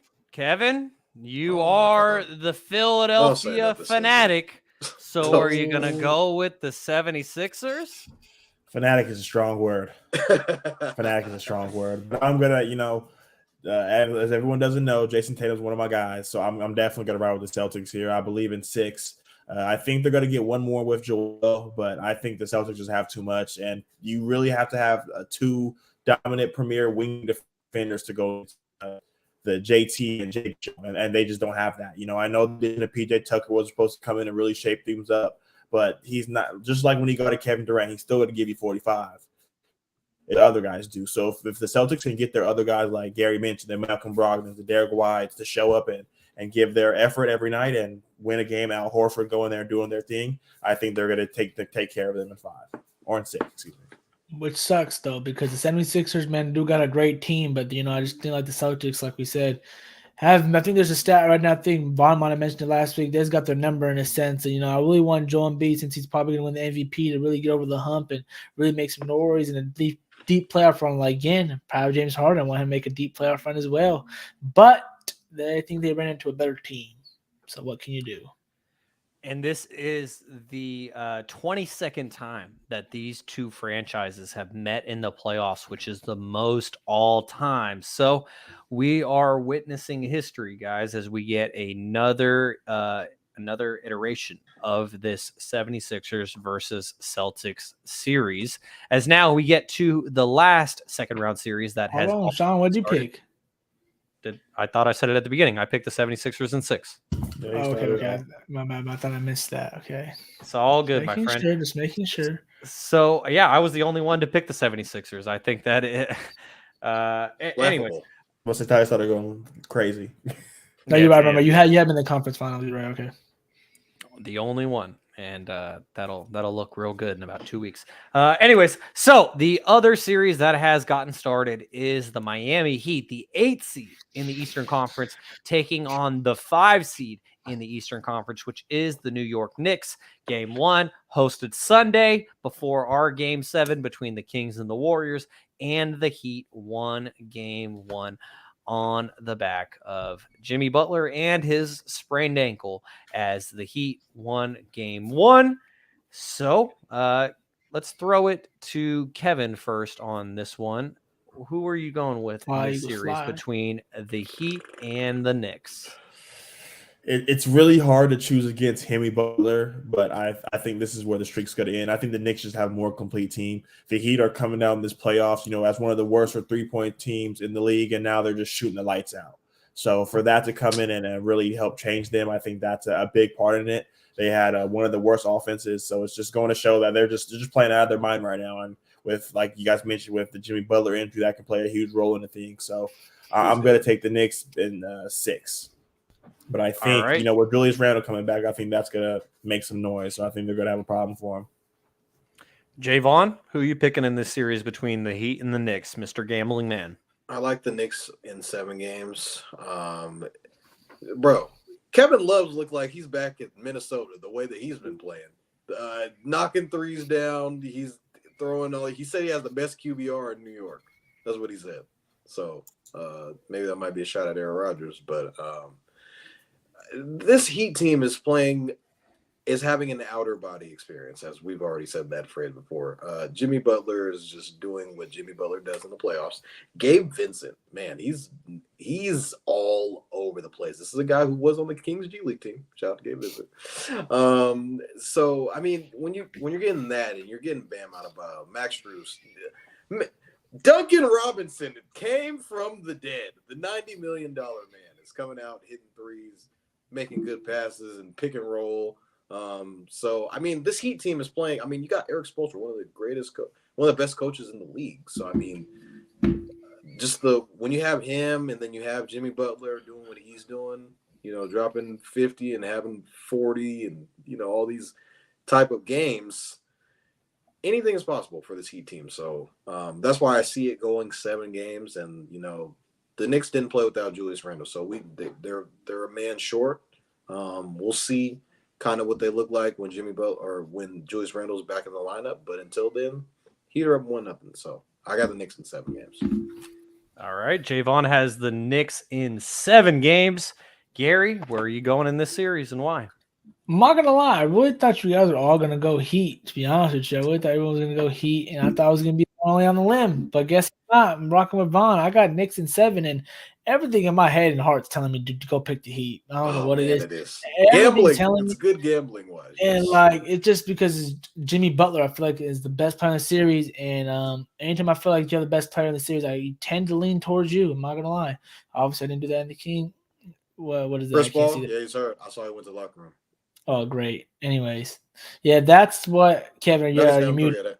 Kevin, you're muted. But I was just gonna say that. Yeah, hey, just real quick on that, real quick. Obviously, anyways, we know the injury. Hold on, real quickly. How many games did you say for the Knicks to win the series? In 7.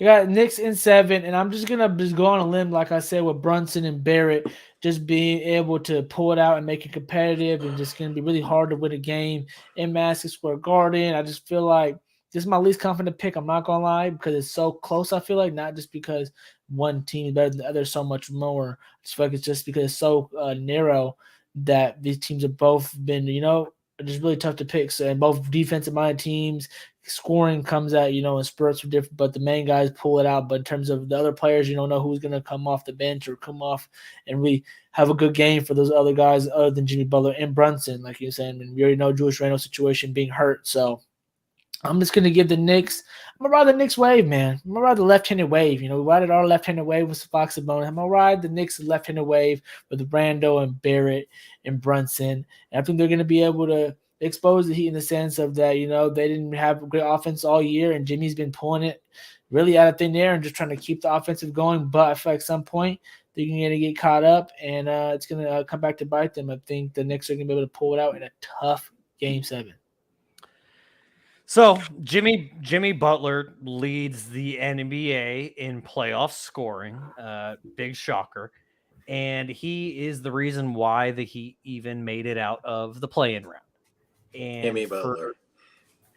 I mean, it sounded to me with all of your picks like you guys all know that the Heat are going to win this series, but you wanted to pick the Knicks. I mean, I'm going to be the only one who says what they know, and that's that the Heat are going to win this series. The Miami Heat already proved in Game 1 that the Mecca, MSG, especially on a Sunday, primetime, doesn't faze them.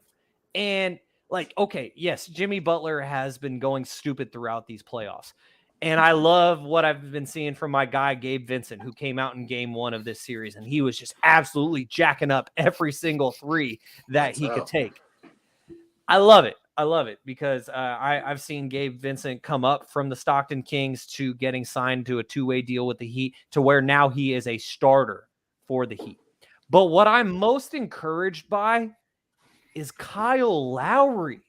Kyle Lowry throughout these playoffs has actually looked like the Kyle Lowry that we used to see in Toronto. Not the one that was jacking up shots after Game 1 of the Eastern Conference Finals against the Cavs when he could not hit the side of a barn. And so he was shooting practice shots after that game just because LeBron was in his head so much.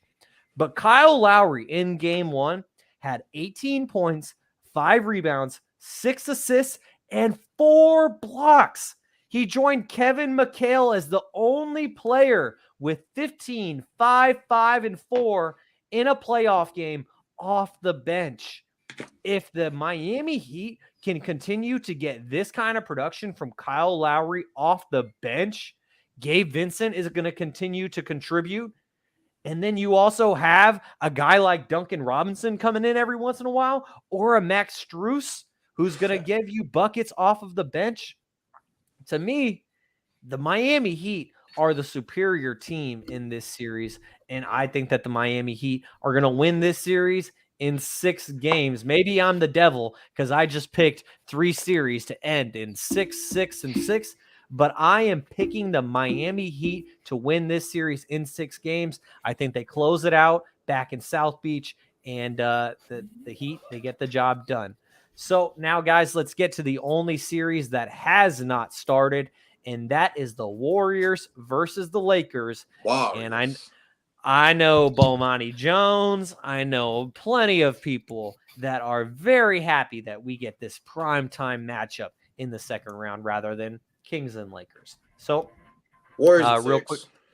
Okay, tell me why. I like how Kevin stood up for this I one. will say, yeah, I got respect's coming. LeBron James is LeBron. Hey, man. You look at just the heart of a champion with the Warriors. They're the champions till they're the champions no more. I think the inconsistency that I saw, even though that the Lakers ended up ultimately winning by 40 points in Game 6, a closeout game. I think this Warriors team they're not going to have an answer for Steph. I think we're going to see games where, there's been times where the Lakers, they'll be playing, there'll only be like a one-day break. LeBron is probably the type of player that needs at least, 2 days in between for most games. Usually when they play, like, I think it was Game 3, the game that Ja was announced that he was out. Or it was Game 2 that he was announced that he was out. And the Memphis Grizzlies ended up winning by like 12 or 11 points. That should have been again the game that the Lakers should have won. But they didn't have enough rest in between, yada, yada, yada. Ultimately, the Lakers end up winning in 6 games. I think with this Warrior team is going to be they can shoot the ball. I don't think Memphis really has, other than Luke Kennard, they weren't really able to consistently show that they can hit the 3. But now you got Steph, Clay. Jordan Poole's a guy who can knock down a 3. I think they're going to be a lot more alert on the perimeter, and that's going to raise some problems for the Lakers. I think they have I don't think we'll see Anthony or Kevon Looney be able to control the glass as much as he was in this Kings series, because they have an Anthony Davis, a guy that can go for 20 rebounds as well. So I think as far as the glass is concerned, that'll be, neck and neck. We'll see, the chess match between LeBron, Steph, who's going to be the guy to kind of step up. But ultimately, I think the Golden State Warriors, as hot as they are, they're going to come out on top in this series, and I have them winning in 6 games. All right, Gary, who are you picking in this series and why? I'm picking my champions that I picked, man. LeBron James, Lakers in 6, man. It's bittersweet in a sense of, obviously I wanted the Kings to be here, but I'm not too mad, guys. But LeBron, Curry again. This has just been the decade, man, literally. So yeah, they get to go again this time. Obviously on the finals, a different situation. And you know what? Last time I checked, to be honest, Curry ain't beat LeBron without KD, really. And then anytime he did beat KD, he beat LeBron, he had basically nothing with him. Everyone was basically had Dellavedova on IV. Literally. Reach. So I think they ain't got no answer for LeBron. And yes, I know Lakers only got to answer too much for Curry, to be honest with you, in terms of guard play. I mean, you want to put Reeves on him, you want to put Russell on him. It's going to be pretty tough to stop that man too, I'm not going to lie. But at the end of the day, LeBron knows how to beat this team. he has played this team so many times. This Warriors team hasn't really played this version of LeBron's team. He played the Cavs teams a lot, you know what I'm saying? So it's a different team. He's gonna have really in depth of what to know about this team. Obviously, they're both California teams, and they obviously know each other pretty well. They've been playing each other 4 times already this season. But just Vaughn saying that the rebounding is not going to be too much different. I think it's going to be an issue for the Warriors in a sense. I think if they go small, it's going to be an issue. I think that they're too much big body. The Lakers are, as we've seen in the Memphis series. LeBron showed. I wanted to say this too in that series real quick. I forgot. Real quick. I said what I say. I said something right here. Where I was going to say LeBron taught them boys a lesson. Simple. And that's really what it is. He taught the Memphis Grizzlies a lesson, and I think he's going to teach his Warriors a lesson as well, that why he is going to stamp his resume after the season as more of the GOAT than he already is. And you know what? You're not saying anything wrong, Vaughn, as in when we see ADs, it's one game, no game. One game shows up, one game he doesn't, And you know what? Let me tell you a secret. It's kind of like the Warriors. Klay Thompson, one game, show up, one game, hasn't. Jordan Poole, show up one game, doesn't. You know what I'm saying? So it's going to be really LeBron versus Curry in a sense, and with a lot of guys who they're just praying to help out that night. But I think LeBron just be able to just being the master orchestrator he is in the playoffs. And I know Curry's better at that as well as controlling the pace and things. I just felt the Lakers just got a little more firepower in depth, in a sense of length, depth, and basketball IQ. I think that's going to prevail in the series. And, yeah, simple as that. I got LeBron. All right. Gary has the Lakers in 6 games. I got LeBron in 6. It sounds better. LeBron in 6. I'm going to say the same thing. All right, we hate Kevin. the Lakers, Shaun. So just let's put it out there one wax just to make sure I'm clear. I probably said this before, that when LeBron leaves the Lakers, it's back to F the Lakers. But since LeBron, we're going for LeBron, man. Again, I'll say what again. LeBron's getting more happiness than the Kings have ever had, to be honest. So I do. Yeah, 6 and 23. Yeah, I got all the jerseys too. I never wore the LeBron jersey, but I do got a Laker one. I ain't gonna cap. I ain't never wore it though. It's still sitting with a tag, Kev, inside. You got it though. I got it. I ain't gonna lie. I had to get it. So Kevin owns multiple Lakers jerseys. It has been well documented here.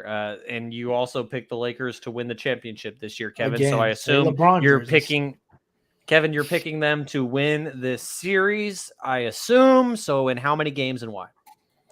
I got the Lakers in 6, man. Wow. Lakers in 6. I'm gonna just show you guys I'm gonna throw out some stats, where stats were positive, so I'm gonna show you some numbers. Each game they had a different leading score. Rory Hachimura, first game, 29. LeBron game 2 with 28. Anthony Davis with 31. Austin Reeves with 23. D'Angelo Russell with 31. They have the depth. If they can keep this going, I think they're like Shaun mentioned, I have them as my final pick. I have them going all the way for a reason. I think, LeBron is 6. I think he's going to be able to figure it out. Like Gary mentioned, there's been some bad blood between LeBron James and Steph Curry. Just playoff stats. In the series LeBron James, 33 points, 12 rebounds, 10 assists. And Steph Curry with 26, 6 and 6. So it's going to be a battle of the It's gonna be a battle between Blue and Kevin on the mic. I think the Lakers have. He's doing what he can. I'm sorry. Go ahead, Jaevon. I think the Lakers have the size advantage here. They're just the bigger team. I mean, you got LeBron 6'9", AD 6'11", 6'10". Rui's like 6'9". Austin Reeves is like 6'5", 6'6". So I mean, they're for sure they have the length advantage. So I feel like the Kings beat them in the paint the first 2 games. Imagine what LeBron and AD are going to do to them in the paint. They're going to have the points in the paint is going to be huge for them. I'm not sure if they're going to be able to shoot the ball as well.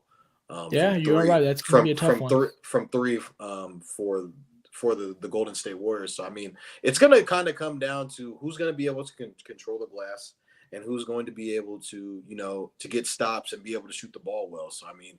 I've seen the Warriors be able to shoot the ball well, but I mean, this is going to be very interesting because Gary kind of already mentioned it. That LeBron, Steph Curry dynamic, them playing in the finals. How many years in a row did they 4. play each other? It was like 4 years in a row where it was just Steph, LeBron. Just Took in the those runs finals. almost for granted a little bit looking back, man. Those are some great runs. Just in the finals, man. Like, it's just crazy. And then I think it was LeBron went to the finals himself like 10 years in a row. So, I mean, it's just all the history, playoff history, LeBron in the playoffs versus, Steph Curry. It's just something that we're so accustomed to because we saw it so many times in the playoffs. Yeah, and I just want to mention, I got another stat today, guys. Best record in the NBA, including the playoffs and the play-in, since the All-Star break, 21-9, the Los Angeles Lakers, then 20-9, Sixers, Celtics. Even our Knicks stat, we pick it on right here, 18-10. So they obviously have been one of the best. And, it's obvious you can look at it. I'm not going to lie. I'll tell the real stuff on the stat that it could be a little skewed because they did have some bad teams in there. I remember when the end stretch there, but it does include the playoffs while they handled the number 2 seed. And yeah, as simple as that. And obviously, we never even talked about this. Isn't it crazy how literally, I don't know if you want to change the ticket real quick with this on Shaun, but just if you're done real quick, I'm going to go on your last, what you want to say about before we switch. I just want to say real quick, it's crazy how a lot of these seeds are, I think it's probably the first year ever, a lot of these lower seeds are beating the higher seeds, and kind of talked about it before a little bit, about how it's kind of unusual just because the team, but the experienced teams, like Shaun mentioned earlier, are beating the inexperienced teams. So it's kind of also bad for the NBA in a sense, a little bit. It's like, you kind of want the Memphis and the Kings who took the regular season serious. He knows I'm not a stats guy, so he's the regular season serious that they're actually now they're losing. So it's kind of bad for the NBA, but at the same time it's good because they got the stars in there. So, well, Gary, this is actually the first time in NBA history where every single seed is represented in the second round of the playoffs, and it's with both sides combined. But the 1 through 8 seeds, 7, 8. Exactly. 1 through 8 is represented in the second round of the NBA playoffs for the first time ever. If the Kings had beaten the Warriors, you would have had 2 3 seeds and no 6 seeds. Because the Warriors did win yesterday, you have a 1, 2, 3, 4, 5, 6, 7, 8.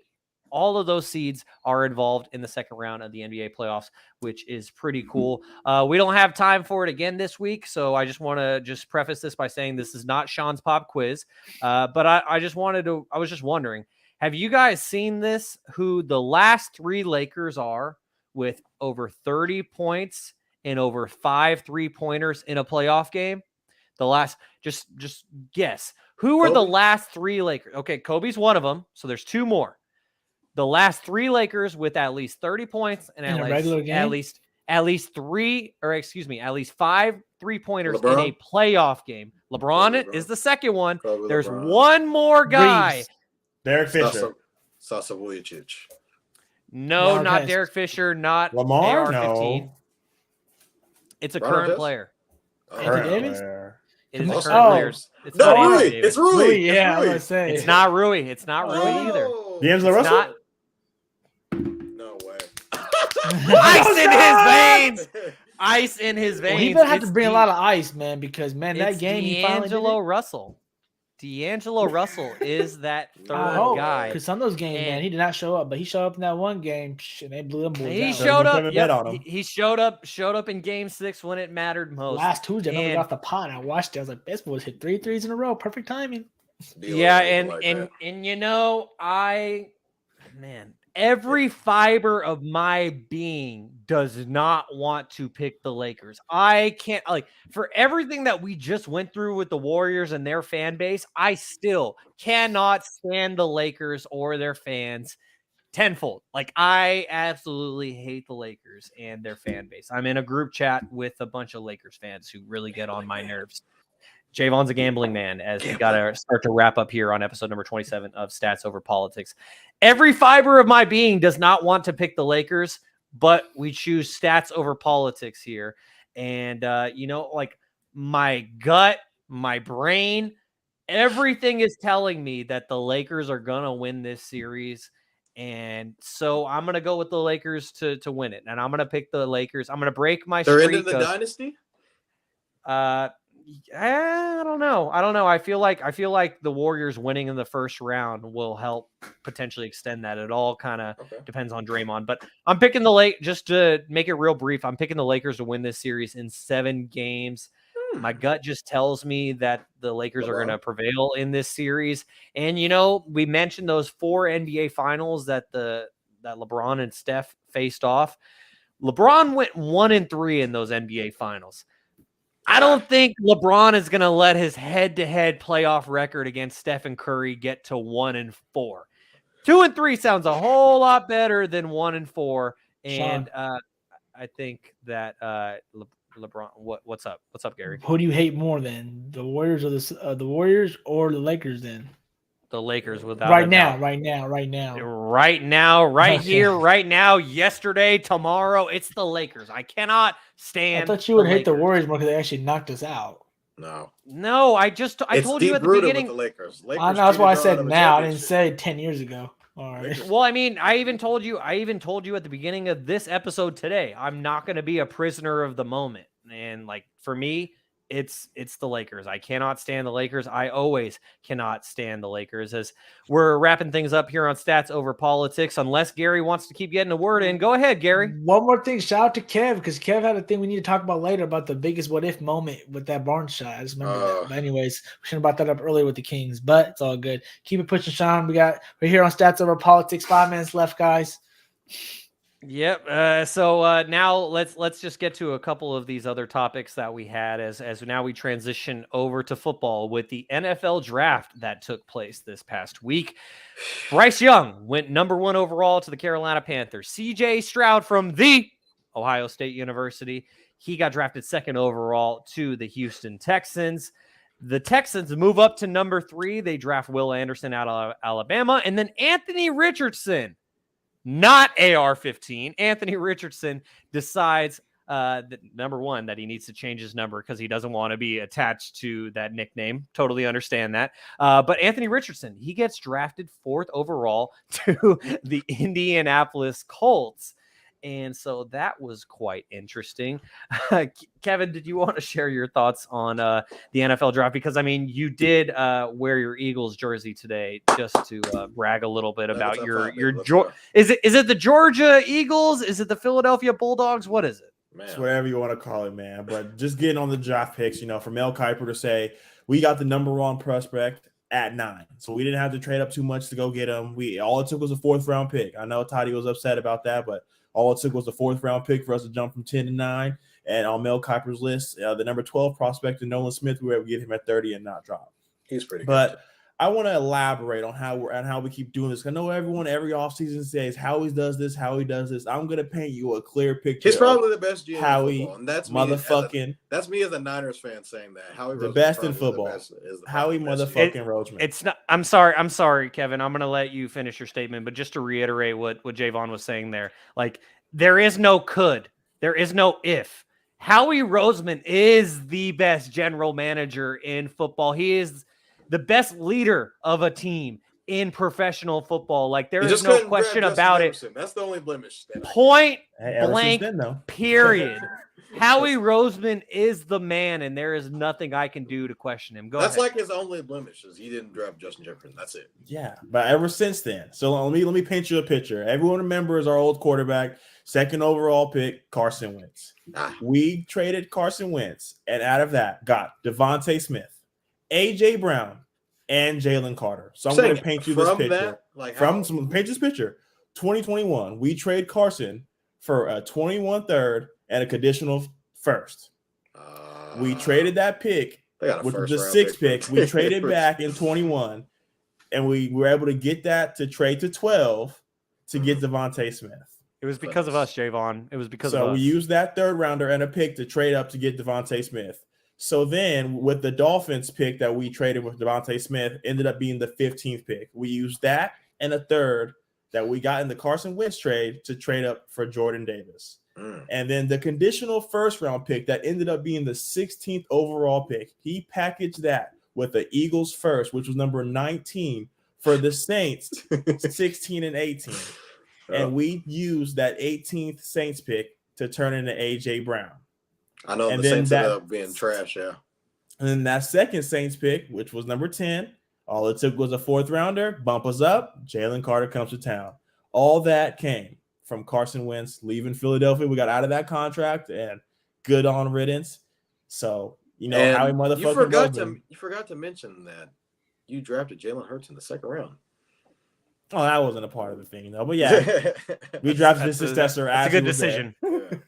It's a very good decision. Who is now a $250 million man? Philadelphia had a great draft. Yeah.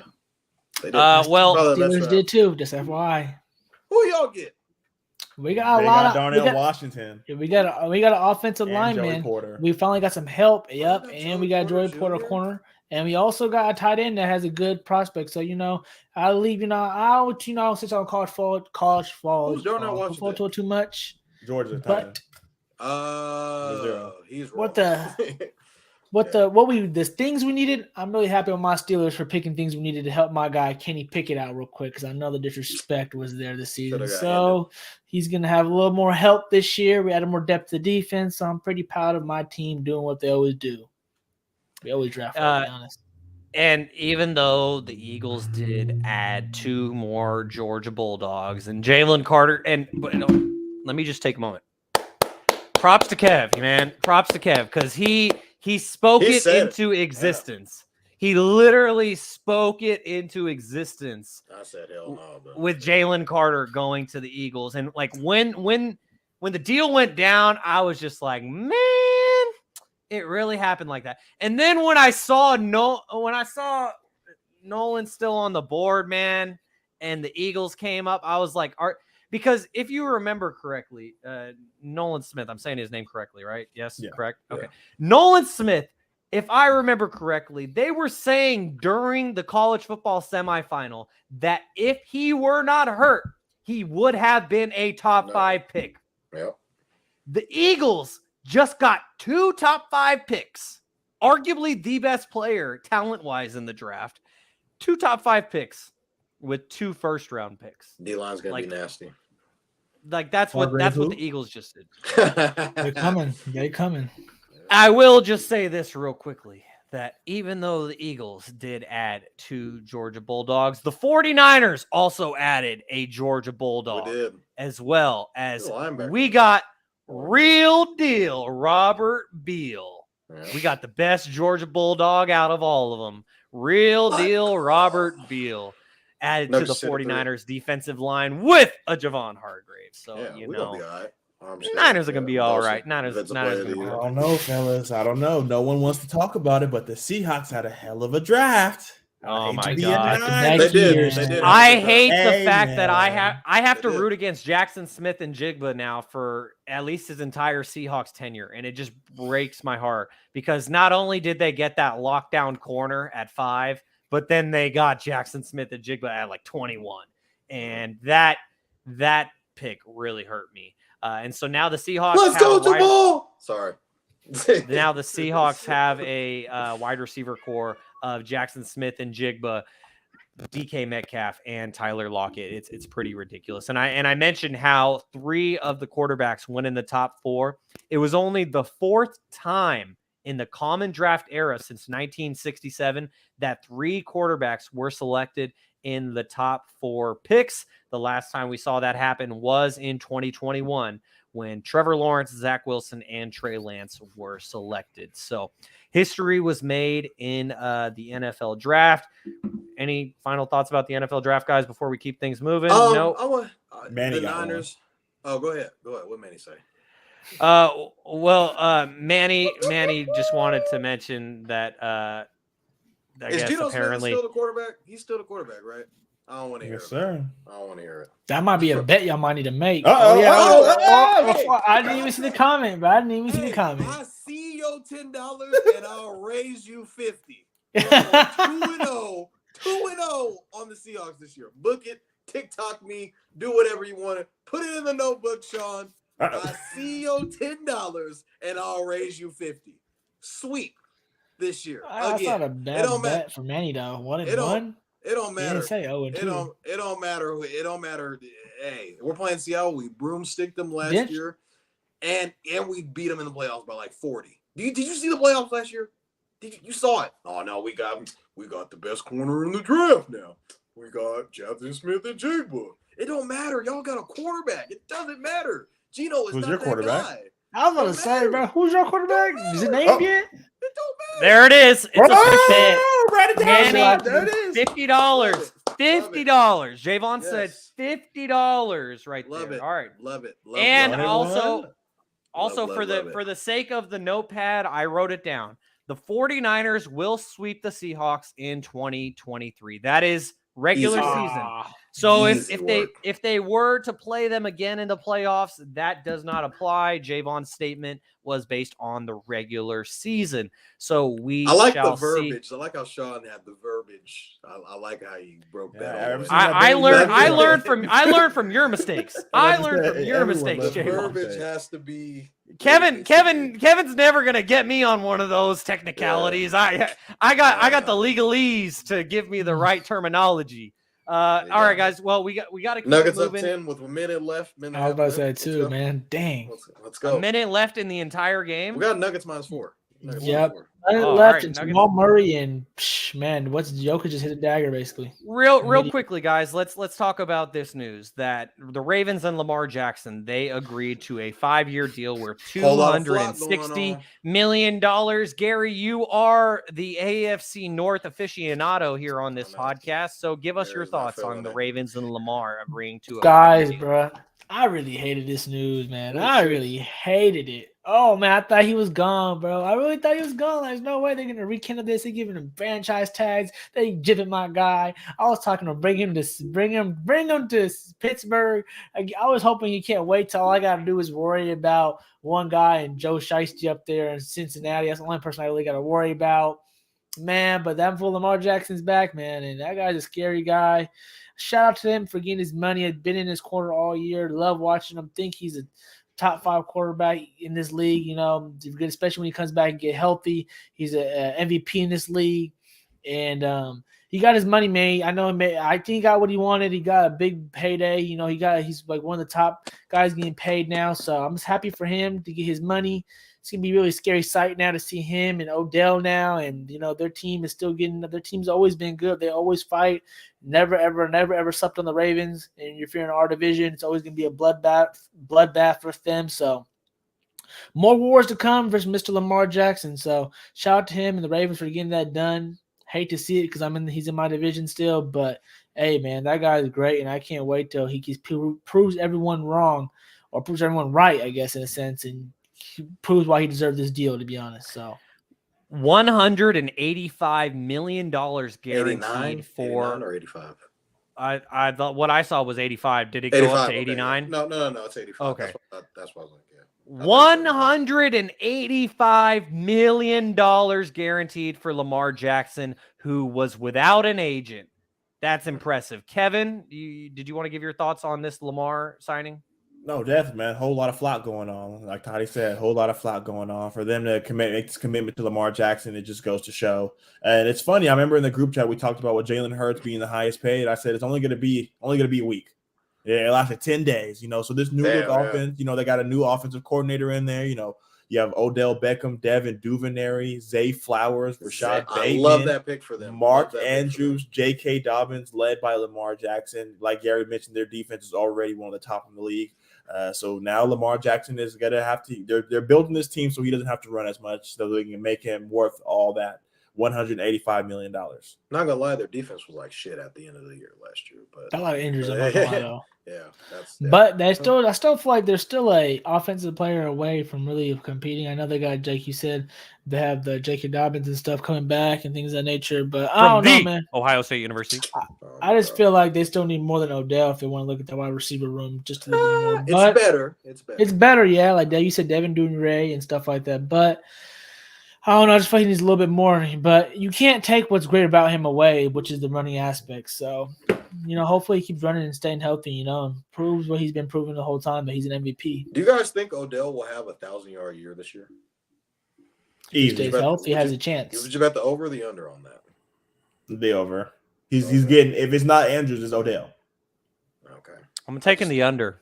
I'm taking the under. Mm-hmm. I'm taking the under. I would. That. You know who I know is going to be over 1,000 receiving yards this year, Kevin? It's going to be Brandon Ayuk. That's for sure. $100 coming my way. Brandon Ayuk over 1,000 yards. You guys already betted on that? Oh yeah. Yeah, they already betted on that. But he has to play 11. Has to play at least 11 games. Yep. Has to play at least 11 games. Injury clause. I ain't getting screwed like Toddy with Trey Lance. Okay, so now, guys, we got to go. Denver covered, by the way. And guess where we're going? Chicago Fire! Let's go, baby. There you go. Jaevon is a betting man, and it sounds like the Nuggets just won game 2. Did the Nuggets officially win game 2? Oh, my God. 39, 16, and 5 from Joker. Yeah. Oh, my goodness. Jamal Murray played like shit.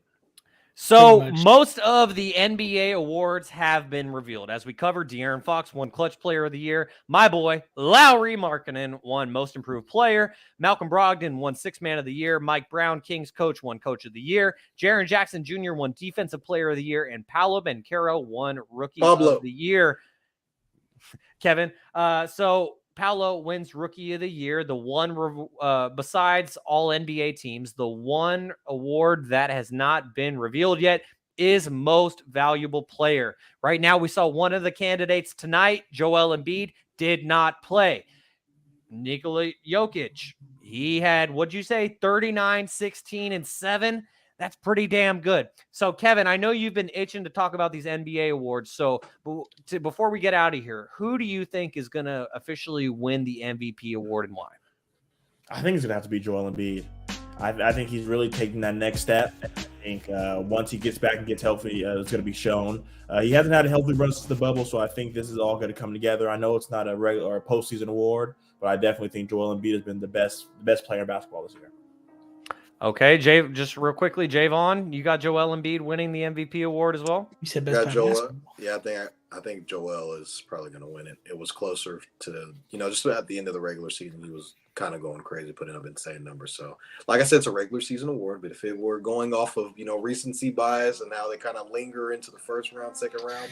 I know, Shaun ain't got no time. These guys are lying. I remember saying them pack it up and send it to Jokic. I remember all y'all saying that. I said Joel Embiid, baby, let's go. You wrap it up and send it to his house now. I could have sworn that we. Is it in the notebook? I promise you it's in the notebook. I remember Kid. Oh, hey. I Remember the clip. This is definitely in the notebook where Jaevon said on February 27th, episode 17, the Nuggets are going to the West Semis and will lose. That looks very possible right now. We up to something. All right, guys, this episode has gone long. I appreciate you all for tuning in. And before you go, make sure to give us a thumbs up on YouTube. We really appreciate it. Helps us grow. And you can follow us on Twitter at StatsOrPolitics. Follow us on Instagram and TikTok at StatsOverPolitics. And we'll catch you all again next Monday here on Stats or Politics. Give me the gambling segment. Toddy's Bet coming soon.